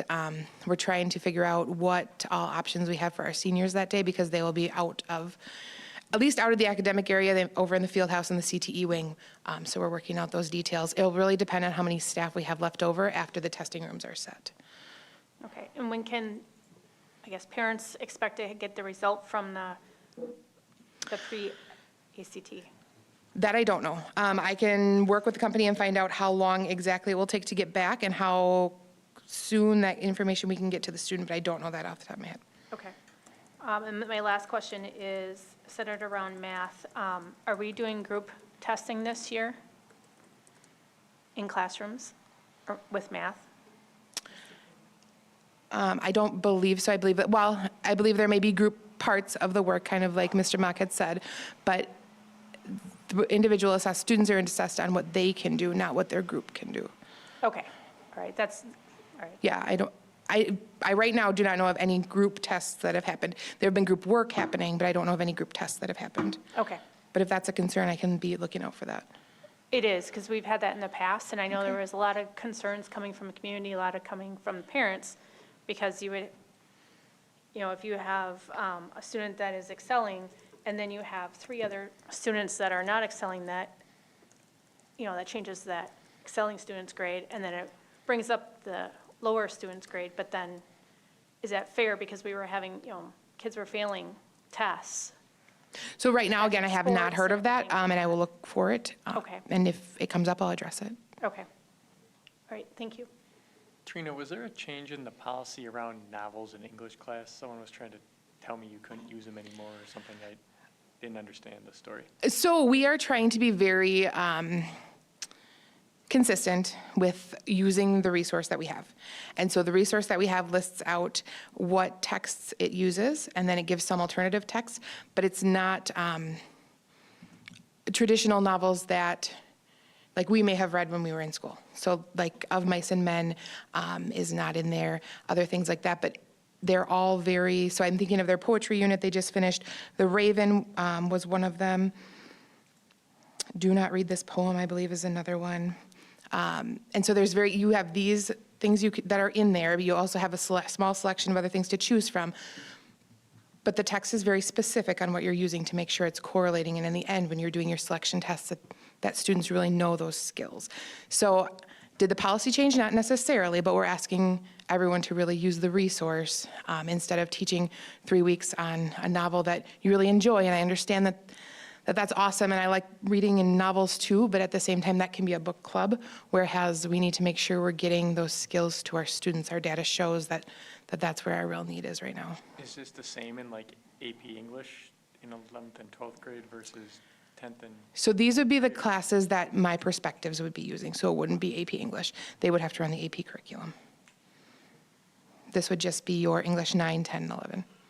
And so I think I can speak to that a little more too, is that there has been consistent expectations around using the board-approved resource to make sure that we are having high expectations and that the work we're doing is very rigorous to match the standards. Okay. Will you, since I've been out of the loop during potato harvest, we took away one social studies requirement from the graduation. We took away 12th grade. Will you talk a little about the rationalization? Kind of that. I think appreciate the that's- question, I just don't know that that fits within this agenda item. Absolutely, that might be a sidebar conversation that you can have with Mrs. Borneman. Great question. So she can talk with you about it later, JD. Can't believe you guys don't want to stay here till midnight. Any other questions? I will also share feedback. Welcome to our district. This is your first year. Mr. Morank, you are in a different role this year, so I'm also recognizing that. So we have the leaders of this building that are new to their roles in the current school year. And a lot of things I heard and I really appreciate. Number one, our data drives our decision-making. That is so fulfilling to hear because it's intentional, and we're making well-informed decisions based on the data and what we're seeing in our students' need. And I just want to broadly share the things that made me excited, and also shout out to the changes and the staff accepting that with the schedule, what it looks like. Pride Time, the cohorts with 8th grade, I know that was a big change and an adjustment. We're in a unique situation, as you said, with 8th grade being at the high school instead of at the middle school. In the scheduling, 8th graders all in one hallway. There was a lot of work done behind the scenes that make huge impacts, or a lot of changes and transitions for staff to also learn and adjust to, but ultimately to focus on an academic environment that fosters learning and achievement. IXL, Dreambox. I don't know that we've had those resources noted in the past. So it's not negatives on previous years in any capacity. It's simply just showing that we are looking at what we're doing and making changes and adjusting based on what our needs are and what the data is showing. So thank you both, and thank you to your staff. Our staff have truly been very resilient in all of the changes coming their way, and open-minded and truly student-focused. Every conversation comes back to, okay, but how is this affecting the kids? And I really have appreciated that. I also really appreciate Mr. Moronk. He is game for anything, and he has the historical knowledge, and he's always like, all right, let's do it. So I really appreciate the teamwork that he's provided to this year. Likewise. Thank you. Any other questions for us? All right. Thank you. Thank you. Before we go a step farther, I just want to say on behalf of the board to all of our staff in all of our buildings, elementary, middle school, and high school buildings, and central office building, we celebrate with you all of the great celebrations that we have heard over the course of this night. I was excited leaving the committee meeting the other last Monday of hearing all the great achievements. Yes, we have room for improvement in other areas, but that's all due to all of the hard work of all of our staff, administrators, the whole team of this district. So on behalf of the board, I think we need to give them a hand of appreciation for all that they have put, all the work they have put in. And then also, I don't want to leave away all of our students because they're working hard too and showing great gains in their individual accomplishments. So our hand clap is for all the staff, all the administration, and especially all the students for all their hard work.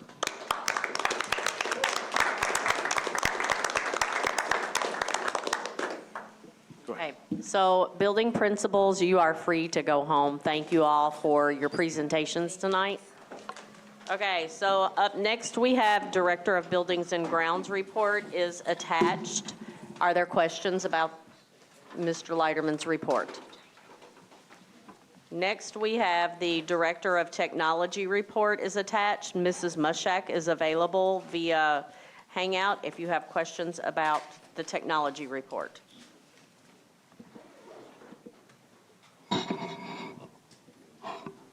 Last, I will quickly review my superintendent report. First, we talk about the differences with how we're doing parent-teacher conferences this year as what we've done in the past. This is to make sure that we're meeting ESSA requirements to allow parents opportunities to attend so that we have times available throughout both the weeks that this is being offered to meet those parents that may work first shift, second shift, and third shift. And our goal is 100% attendance. Next is something new that we started this year where everyone, meaning all building principals, Mr. Schofield, we're all taking time about going on the Breakfast Club and talking about the wonderful things that are happening in our school district so that we are keeping our community well informed of what things we have going on that are great and to celebrate. Next, just a quick rundown of some of the referendum presentations that we've been doing, and I want to point out a special thank you to Julie at Johnson Coyle. She invited us to come and present to all of her employees on the clock. It was a wonderful opportunity, and we're very thankful for that. So that was a great opportunity for us to share information around the referendum. Linked is a current list of the presentations that we have attended, presented at, and those that are coming up for those that may be interested. Also, a couple of things that we're hearing from the community about the $31 million. Is it a grant that's paying the rest of the referendum? No, it is not a grant. It is funding from the state. There was some concern that maybe the grant wouldn't come through, so just making sure that everyone is fully aware it is not a grant. Also, another question that we keep hearing is about blueprints. We do not have blueprints because that is an additional cost. So until we have a successful referendum, we will not move forward with seeking any kind of blueprints with the Blue Design Group. Also, there's a myth in our community that our current middle school is only scheduled to last 10 more years. This is completely inaccurate. I am unsure of where this communication came from, but As we learned from the engineering report from the Blue Design Group, our middle school is one of the better built buildings in our district. So we expect it to last much longer than 10 years. And also that it's, more cost efficient to operate one elementary building. And we can't build on or renovate because we don't have enough land at our elementary schools. I started rounding with staff. It's the same process that I used last year, where I have 5 questions I ask to gather feedback to help us improve. Referendum video is attached, and one thing that I did not have on here that was mentioned earlier is I took the opportunity, Ms. Stutzring reached out and said, hey, you want to go join the culinary class to do a judging? And I was like, sure. So we all signed up, and it was one of those times where the morning had been really hectic and busy, and I was like, oh my gosh, why did I stretch myself so thin? We got there, it was amazing, the kids were great. Mr. Martin is doing an amazing job with our students. The kids were excited, he was excited, it was fun, the preparation was great. There were even things that I tried that I was like, somebody's gonna have to taste this and tell me that I ate, and they were very good. And I will have to say, Officer Schilling is a pro at the taste testing. He showed us the ropes, so it was a great experience. So lots of great things happening in our district. Glenda, questions? What's the deadline date for the budget hearing? Is it, normally we have it in October. don't we? It's on or before November 1st. So we're doing it the day of the deadline? Because originally it Yes. was a couple days earlier, right? And then you moved it, and then I didn't know if there was. Correct. It's on November 1st, yeah. With all of the referendum presentations and things, it's kind of, we're spreading ourselves really, really thin. So we want to make sure that when Mrs. Fossbender gets here to present, that everything is in order and that we don't have any mistakes or no stone is left unturned. Good question, JD. Okay. I didn't know how close we were to knowing mill rate type stuff, or is that? I'm not sure. I think Mrs. Fossbender is still working through that. So again, it's really important. So we're going to make sure that we have everything the way we need to before we come out and present it to the public. Yeah. Good question, though. Thank you for asking. Okay, and that is the wrap-up of the director reports. I would like to comment and say thank you. Looking at our spreadsheet of presentations within the community, I think there has been 45-plus presentations done. So a huge shout out and appreciation and thank you to our admin team, to our superintendent, and board members who have been available to present. It's a lot of work that's being done with the goal of getting the information out to as many people as possible to make a well-informed decision with this upcoming referendum. So thank you. That work is not unnoticed.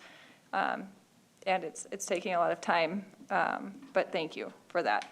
Also, I just wanted to quickly share a little bit more about the blueprints because I know that's been coming up quite a bit. I'm glad you included it in here.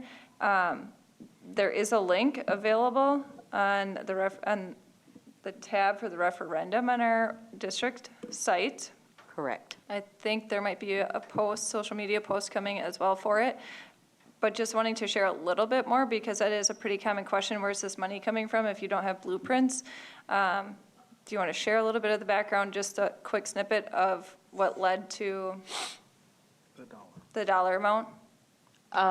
So the dollar amount for the 31 million that our taxpayers are having to pay back, is that what you're asking? I just want to make sure I'm understanding the question. The total in the referendum came from our building assessment that was completed and looking at our buildings. That was through Blue Design. Blue Design Group, sure. And then the follow-up with the 2 construction companies that primarily do school builds, and looking at what our square footage needs were, our functionality, and what we're needing for layout to provide the best educational learning opportunities, but not big and fancy. So looking at what our assessment showed for our current buildings, what our needs are, and then working with those 2 contractors to say, this is what we would need, along with yourself and other admin touring other districts that have had builds to see what works well for them, what our thoughts are. Here's our thoughts and ideas of like, not a real concrete set in stone layout, but here's what we're thinking, and then getting feedback. So it's, all of that was used and primarily those two contracting companies who do this work every day to say, here's the cost that would be needed. Is that correct? Yes, you did a very good job explaining that. I think that question comes a Yes. lot, though, and it's a valid question. And Yes. so I wanted to make sure that we just Right. gave a little bit more, especially because you had it in here, too. Yep, and some of the things that we have stated too is that we aren't looking for fancy. We simply need functional. We need enough space so that our students have an educational environment where they can grow and prosper and receive the best education possible to them. But to be very clear, and the understanding that we don't have blueprints because that's an additional cost. And we are trying to tighten the belt and make sure that we are not being, frivolous spenders. So there's no point in moving forward with getting a blueprint until we have a successful referendum. So at that time, we would move forward with that. But we did get input from staff through the interview process with the Blue Design Group, and then talking about our current enrollment to help us to design, we have one location where all staff can collaborate, because that is very important. You heard Ms. Stutzream talk tonight about the PLCs and how that is in every building in our district, because that's what good teaching is all about. So just making sure that some of those non-negotiables are present, and then the routine typical things. We have a library, a commons cafeteria, gymnasium, art, music, so those things aren't on a cart. So it is nothing above and beyond, but there is a link on our website that does list all of that out on the task force. Potentially a social media post as well. Yes, and a social media post, yes. Yes, absolutely. Is it true that other referendum attempts actually drew blueprints beforehand, or were they just examples? I didn't remember ever seeing them, but then I saw people saying that online. So at one of our presentations that was brought up, there was something called the Octopus Building. So yes, in the past, that has happened. That's all I can say. That's all I really know. And then there are certain times where you just get a square box and say, this is what you get, but we're not going that route. Okay, before we move to item 5 for board action, we've been sitting here for a couple of hours, so I would like to take a 5-minute recess, and we will reconvene in 5 minutes.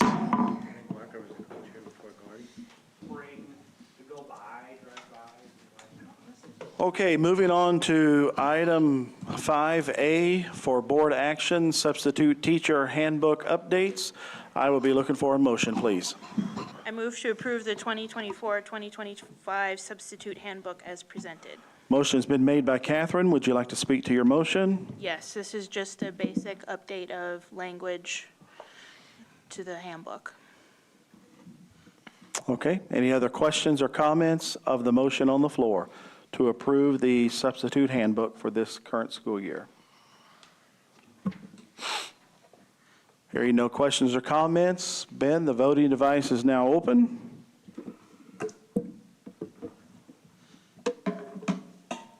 Would anyone like to change their vote? The vote is now closed. And the motion carries. Letter B, short-term borrowing. I will be looking for a motion, please. I move the board to approve the resolution 2024.01 as presented and select Associated Bank letter of commitment for the line of credit. Dr. Bardo, would you please read the resolution 2024.01? Resolution for tax and revenue anticipation note. Whereas the Unified School District of Anago, the district, Anago, Wisconsin, expects to be temporarily in need of funds in the amount of up to $1.5 million to meet the immediate expenses of operating and maintaining the public instruction in the district during the 24-25 school year.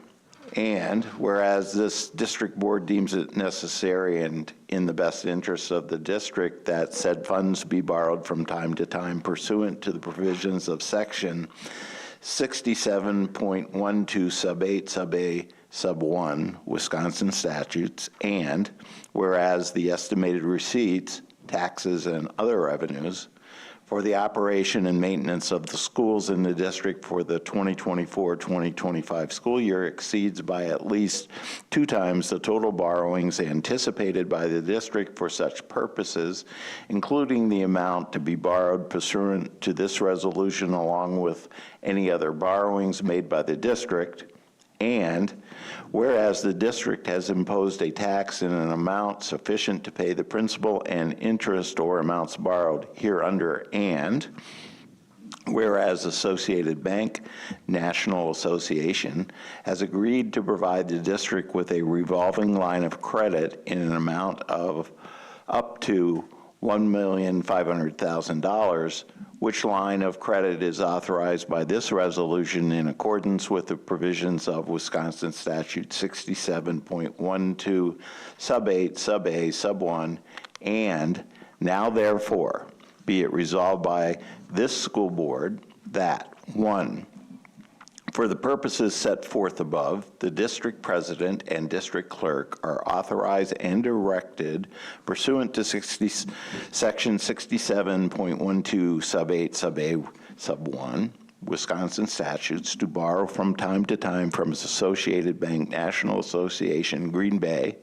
Wisconsin, the lender, a total not to exceed $1,500,000 in the aggregate, and to evidence the district's obligation, the president and district clerk shall execute and deliver to the lender on behalf of the district the school district tax and revenue anticipation note, the note, of the district in the form attached hereto as Attachment A, incorporated herein by reference. The terms of the borrowing shall be set forth in the note. So long as the note or interest thereon remains unpaid, the tax for operation and maintenance of the school shall be and continue irreparable. A sufficient amount of the receipts, taxes, and other revenues with respect to operation and maintenance of the district are pledged to the payment of the note and shall be segregated in a special fund to be used solely to pay the note and interest thereon. If there shall be insufficient sums in said special fund to meet such payments, the district shall promptly pay the principal and interest on the note when due from other available funds. 3, the appropriate officers of the district are directed and authorized to furnish the lender all documents as may be necessary and to do all things required in order to procure the loan. 4, the proceeds of the note shall be used solely for paying the immediate expenses of operating and maintaining the public instruction within the district during the 2024-2025 school year. 5, the district clerk shall keep records for the registration and for the transfer of the note. The person in whose name the note shall be registered shall be deemed and regarded as the absolute owner thereof for all purposes and payment of either principal or interest on the note shall be made only to the registered owner thereof. All such payments shall be valid and effectual to satisfy and discharge the liability upon such note to the extent of the sum or sums so paid. The note may be transferred by the registered owner thereof by presentation of the note at the office of the district clerk, duly endorsed for the transfer or accompanied by an assignment duly executed by the registered owner or his legal representative, duly authorizing in writing. Upon such presentation, the note shall be transferred by appropriate entry in the registration records. Any similar notation, including date of registration, name of the new registered owner, and signature of the district clerk, shall be made on such note. 6, reserved. 7, the district represents that it is in compliance with and will continue to comply with Wisconsin Statute 121.91 and 121.92 concerning revenue limits, adopted and recorded this 21st day of October 2024. And it will be signed by Danny Pyatt, President, by Kristen Mattmiller, Clerk, along with Attachment A. School District Tax and Revenue Anticipation Note Number 30869009073, Unified School District of Antigo, $1,500,000. Dave, Okay, Dr. Bardo, would you like to speak to your motion? Well, the basics of this are that Mrs. Fossbender has set up the availability for us as a school district when we get to November, for example, because that's the tight spot in your budget with monies coming in and monies going out, especially for payroll, that we have the opportunity to borrow money from this bank. And the best part is we have no fees unless we borrow. So that's how it's been set up. Okay, we'll direct all of our questions to the motion that's on the floor, and I do want to thank Dr. Bardo for reading that long resolution that had to be read for tonight. Questions, please. I just wanted to appreciate him for reading it. I don't ever remember somebody reading it before. Don't we? We've short-term borrowed a lot of times.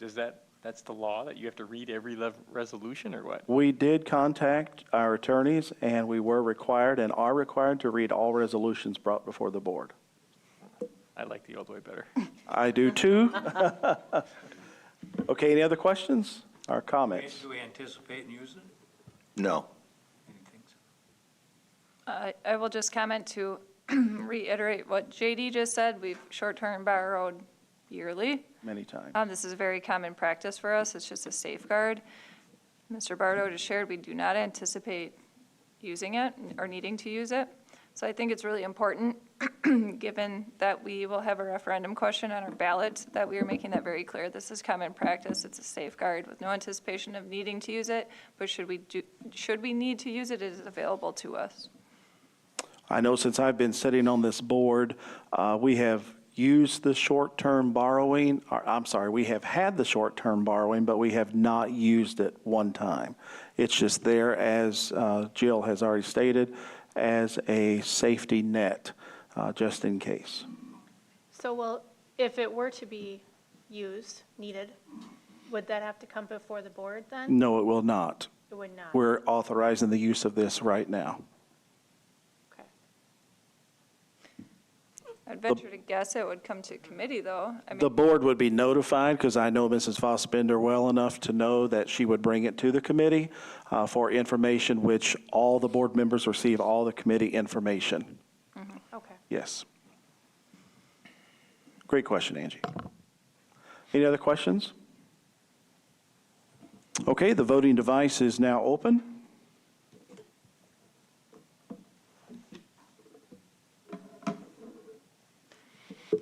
direction I should be pointing? I feel like I've never, I'm serious. Okay, would anyone like to change their vote? All right, the vote is now closed. And the motion carries. Letter C, agreement with the Antigo Dugout Club. I will be looking for a motion, please. I move the Board of Education to approve the agreement between the Antigo Dugout Club and the Unified School District of Antigo for the use of the Kretz Brothers Memorial Park in 2025. Motion has been made by Catherine. Would you like to speak to your motion? Only that this is a yearly agreement that we make, so it's standard operating procedure. Any questions to the motion on the floor? Just for clarification, we had asked Mr. Schofield at the last meeting to come back to us to update us at this board meeting. Yeah, thank you. And like it was stated, this is a normal agreement. There were some things, though, that was discussed at the committee. The one that was discussed the most was the addition to adding an AED down at Kretz Park. I will say that after we talked and discussed how the AED from a school district would like to be brought back after the season was over, and we changed that wording in here. The only thing was, I did reach out to them, obviously, and discuss that with them. And then Kevin Foley and the Antigo Dugout Club, Hermie Wisbracher, discussed that they would like us to keep it down there, though. They obviously have a lot of our students that continue to participate down there during Junior Legion and Legion games and Babe Ruth games right across the street, because it would be accessible to our JV softball and our JV baseball players as well, even though it would be held at Kretz. So they were asking if we could move it back to August for moving the AED back to the high school and then have it checked by Nurse Jansen, who I talked to her about this, and she said that would be fine by her because she would just bring it back and check it, and then it would go to Schofield Stadium. So that was the feedback that I got. I also reached out to Sarah Rep, since we have an agreement with the city, and talked to Corey Smith, our fire chief, and they're also in the works of possibly getting a community AED down at Lake Park. Obviously, there's a campground down there. We host big Stallions tournaments, baseball tournaments, softball tournaments. The need for an AED down there would be beneficial for a lot of people. So obviously, this got that conversation generated, but we still, talking with the Dugout Club, obviously, they are still requesting and would hope that we could go until August with it, just change that in the agreement. And then if we wouldn't though, obviously they still would agree with our agreement that we have as stated, as we discussed, and then they would have further discussions on seeing what they could do to get one down there. Thanks. No problem. Any questions about that? The only question, Mr. Moronk, that came from the committee was to make sure that the district was not going to be at a deficit. Mr. Moronk, you're Mr. Schofield, I'm sorry. That's okay, that's okay. We sometimes, people call us either or. Freudian slip there. Yeah. Mr. Schofield. Yeah. The questions came out from the committee that we were just making sure that the district was not going to be in a deficit for when that one particular AED was going to be kept there throughout the duration of the contract. And it sounds like to me that Nurse Jansen has already stated, as you've stated, that this one is coming from Schofield Stadium and no one is there during this time practicing or doing anything on the field. Correct. So we would not be in a deficit. So I see no problem in leaving that AED for the community events. That does benefit all of our students as well there. Okay, perfect, thank you. It's a good PR. Appreciate that. Absolutely. And I'm glad that it started some other conversation with the city and the fire department too. Yep. It's a No, good I do thing. too. Do you Perfect. have any idea, like, the time frame, whether on that decision from them, from the city, fire department? I'm talking with Corey tomorrow, obviously. They just got information from Josh Klug, the fire chief in Merrill. Their baseball association just purchased one actually for them, the community AED. So it's an ongoing, just trying to figure out that, hopefully sooner than later, but. Okay, all right. Yep. Okay, thank you. Thank you, Mr. Schofield. Thank you. Are there any other questions of the motion on the floor? Okay, hearing no questions, the voting device is now open.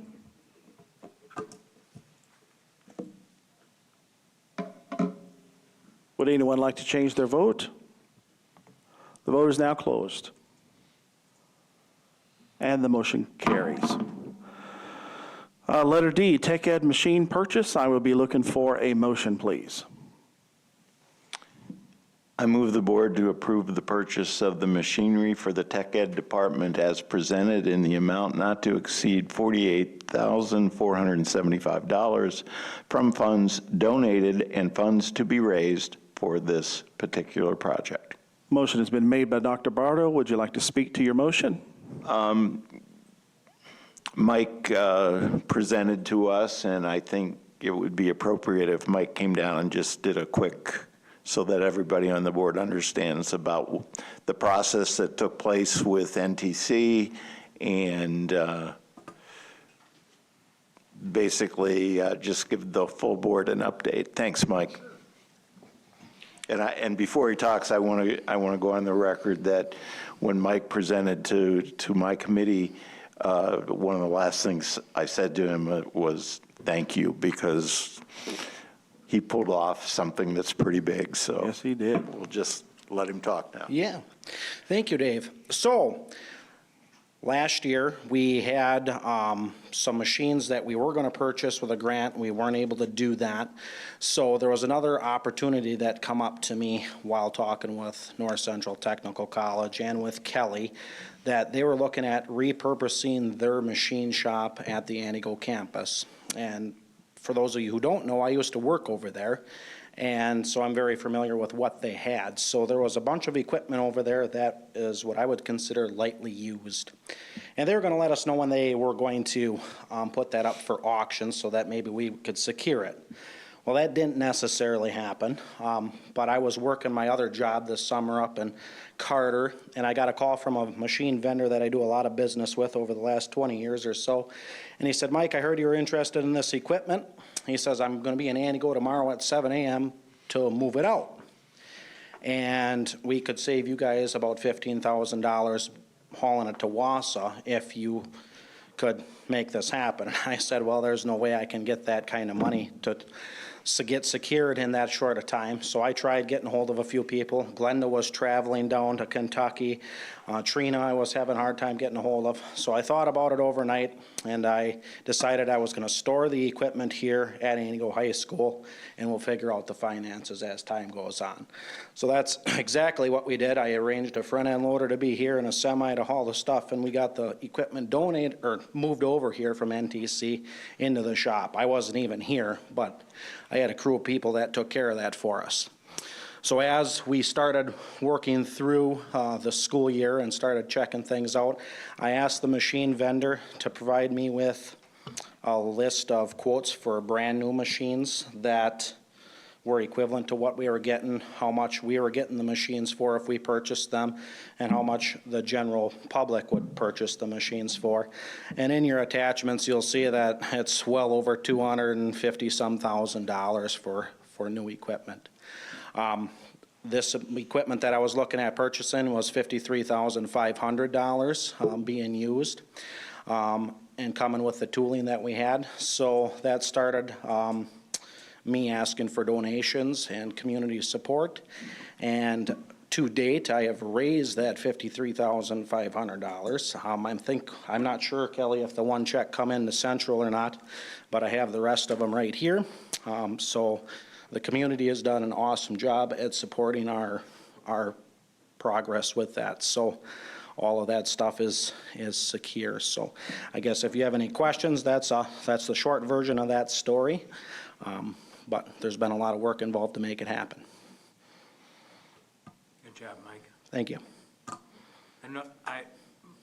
Mike is special to me because when I taught special ed in the shop, Mike helped a lot of my students, and Mike's a great employee, and we need to keep him at all costs. I just want to make sure people know that. Thank you. He's probably the most honest person I've ever met, and that's not just saying that. Thanks, Mike. Any other questions or comments? Thank you for your work on this. I always get intrigued and excited when I see purchase requests coming down because I know you do your due diligence on it. And I've said it before, your department budget is nothing like others or your operational needs. Equipment is just expensive, period. And there's no way around that. So thank you for your work and raising funds and getting some really solid equipment at a great price. Thank you. Any other questions or comments? You're doing a great job. Thanks. Keep it up. All right, hearing no other questions or comments, the voting device is now open. Thank you. When can I pick up that check? Just carry that on. Everybody send it. Would anyone like to change their vote? The vote is now closed. And the motion carries. Once again, thank you, Mr. Parizek, for all your hard work. Letter E, school-based mental health MOU. I will be looking for a motion, please. I move the board to approve the MOUs for school-based mental health services with Mixdorf Counseling Services LLC and Mind and Body Solutions LLC. Motion has been made by Jill. Would you like to speak to your motion? This is just an extension. We have MOUs in place with other school-based mental health providers. So it's a celebration to share that we are adding 2 additional outside agencies. So not affiliated with the district, we're simply providing the space. But that's huge because, as we know, there's a deficit in providers for mental health across the nation. And Jill, is there a cost to the district for this? No. No cost. Any other questions or comments? Hearing no questions or comments, your voting device is now open.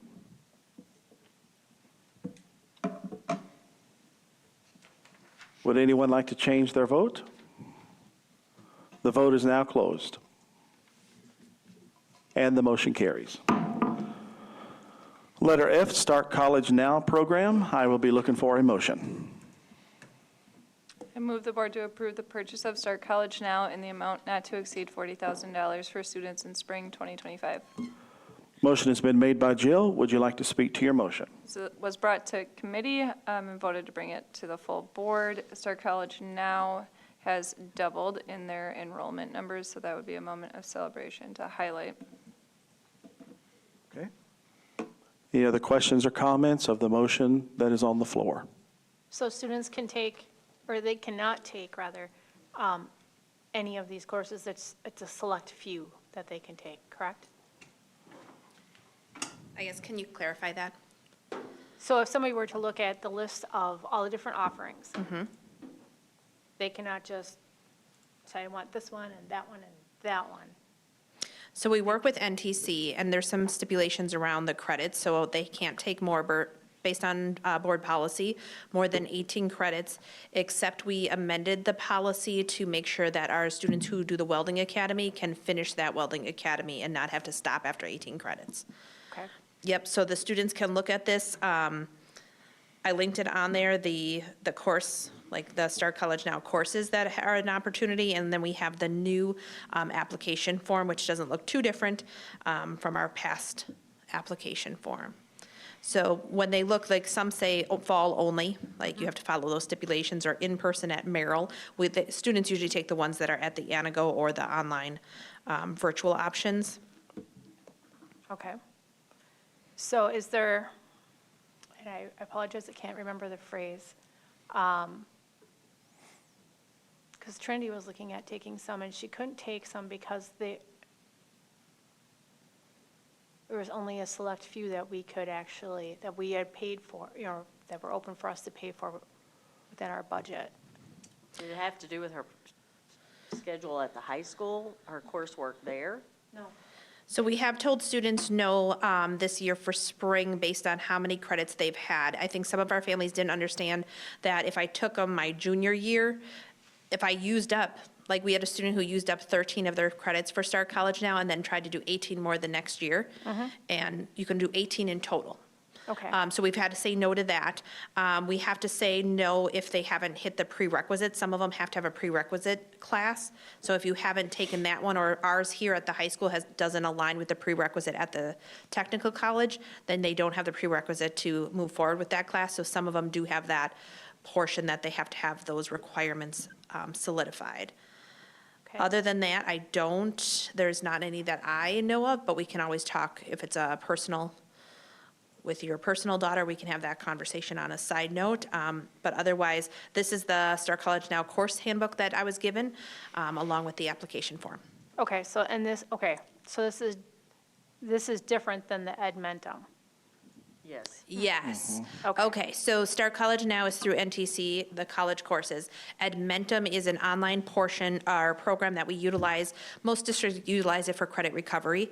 So if I fail a class, I can go on Edmentum and take the class quote unquote online. It's not like a virtual option, but I can work through the modules and then get credit for that.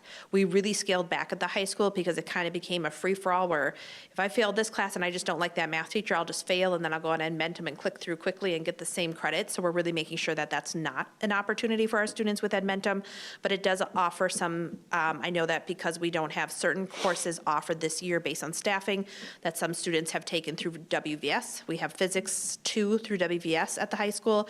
We have a student who's taking an Edmentum class in place of something that they couldn't get based on their scheduling as well. So if I have chemistry AP and medical terminology is offered every other semester, and it doesn't align with me being able to take it, we look at that individual case and say, okay, could we allow that medical terminology to be online through Edmentum?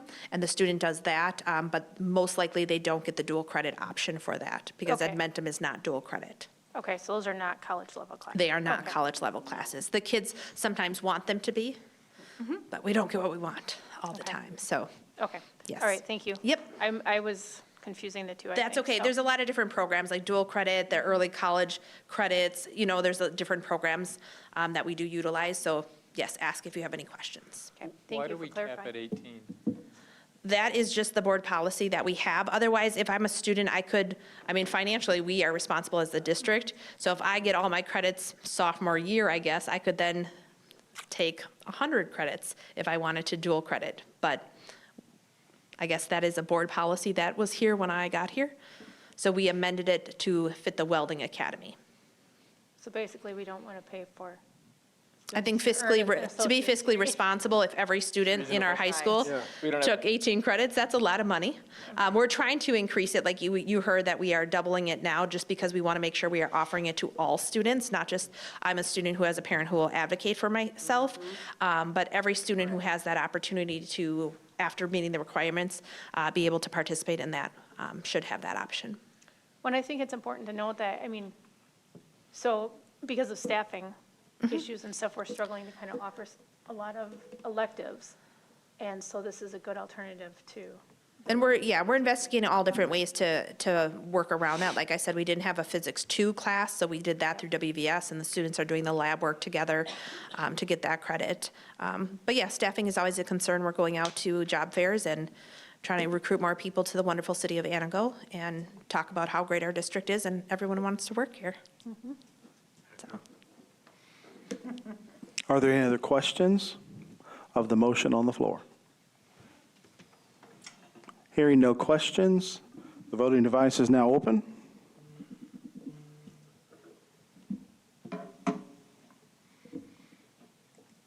Scott?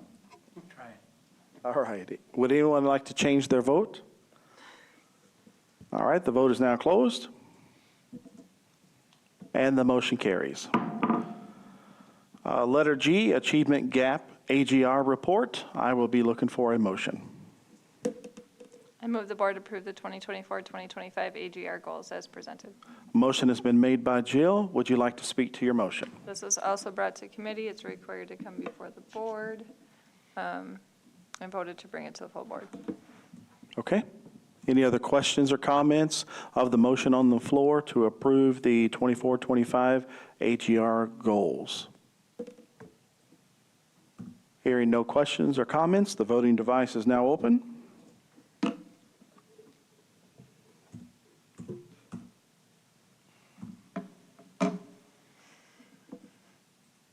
Sometimes you're probably just too quick, Joe.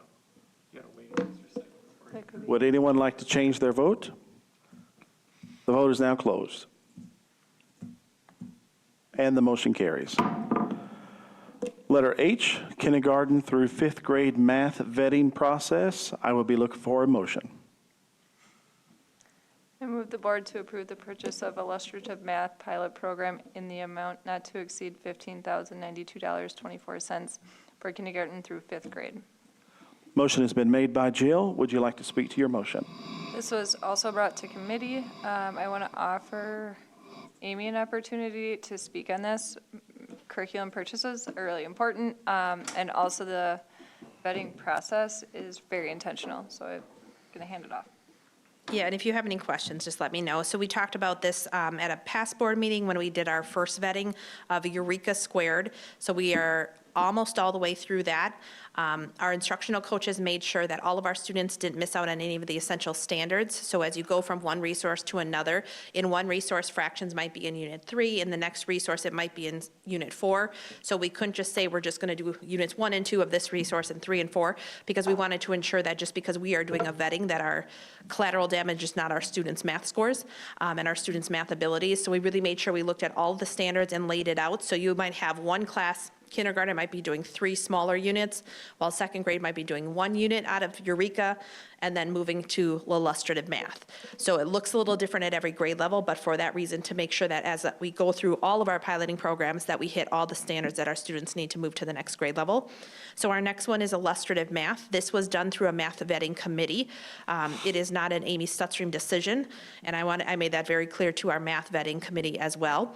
We chose to have all of our teachers participate in the vetting process. There's different ways you can vet resources. You can have different groups of teachers do it, and then they bring their feedback back. You could have one school do one resource, another school do another, and then have a conversation.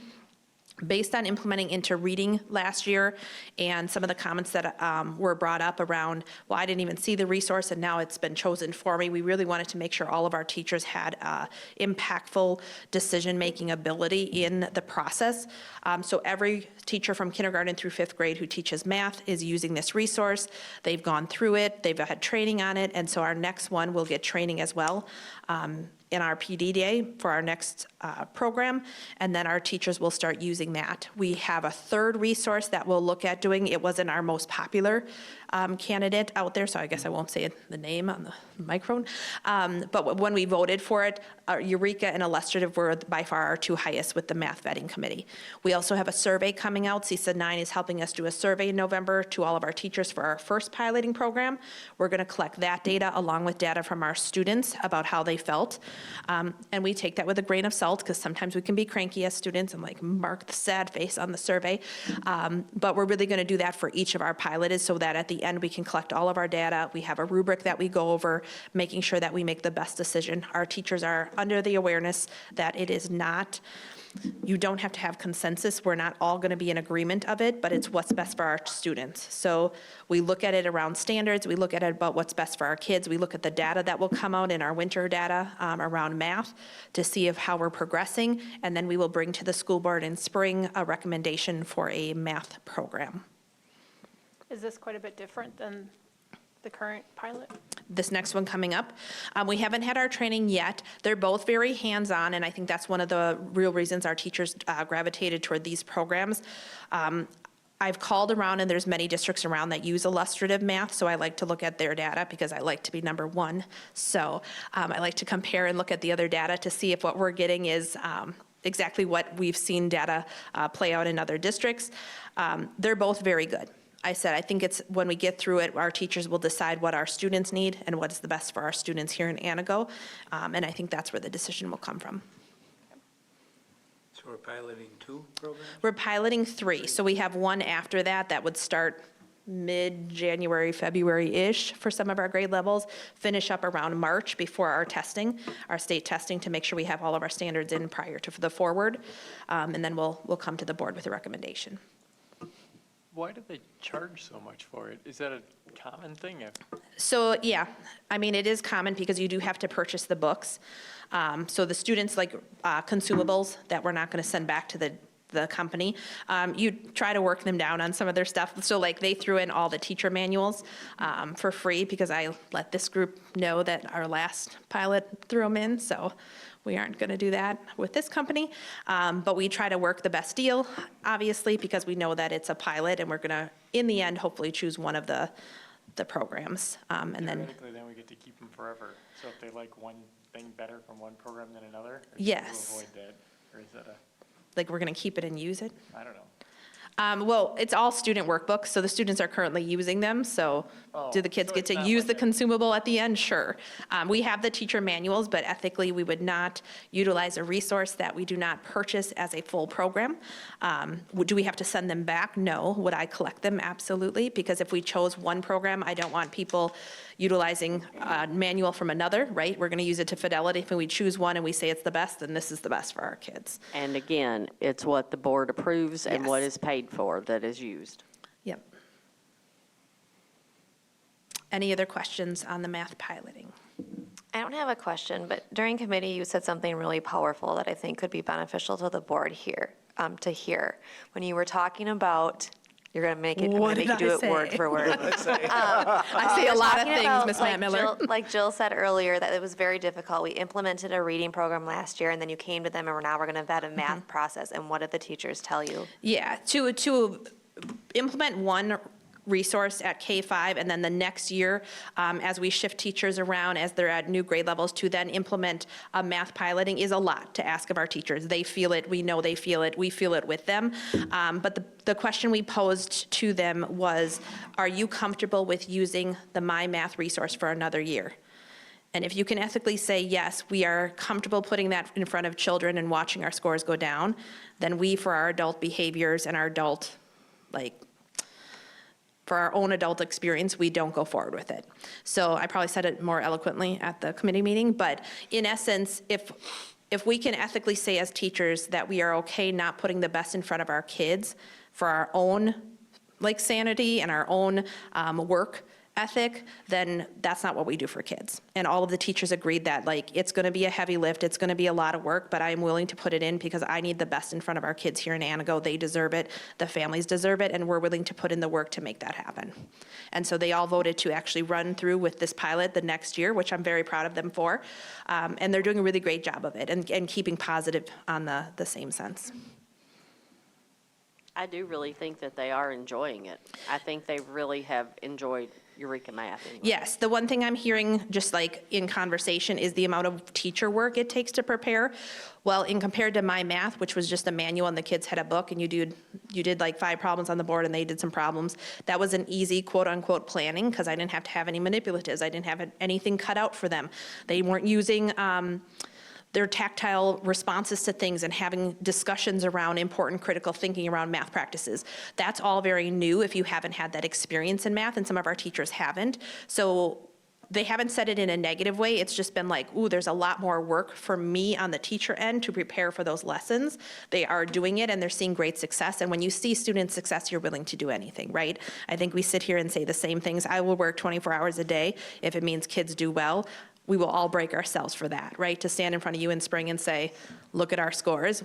We will be dying on the floor to make that happen. So our teachers do as well. Any other questions?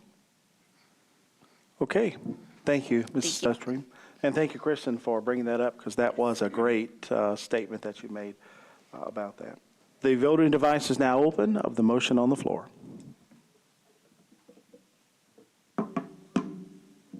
Would anyone like to change their vote? The vote is now closed, and the motion carries. Moving to item 6, closed session. Looking for a motion to move into closed session pursuant to Wisconsin Statute Section 19.85, subsection 1, sub C and sub F, for purposes of considering employment, promotion, compensation, or performance evaluation data of any public employee over which the governmental body has jurisdiction or exercises responsibility, and for purposes of considering financial, medical, social, or personal histories or disciplinary data of specific persons, preliminary consideration of specific personnel problems, or the investigation of charges against specific persons, except where paragraph B applies, which, if discussed in public, would be likely to have a substantial adverse effect upon the reputation of any person referred to in such histories or data, or involved in such problems or investigations, to wit, review of an employee grievance matter. So moved. Motion has been made by Jill. Would you like to speak to your motion? No, thank you. Any discussion of the motion on the floor?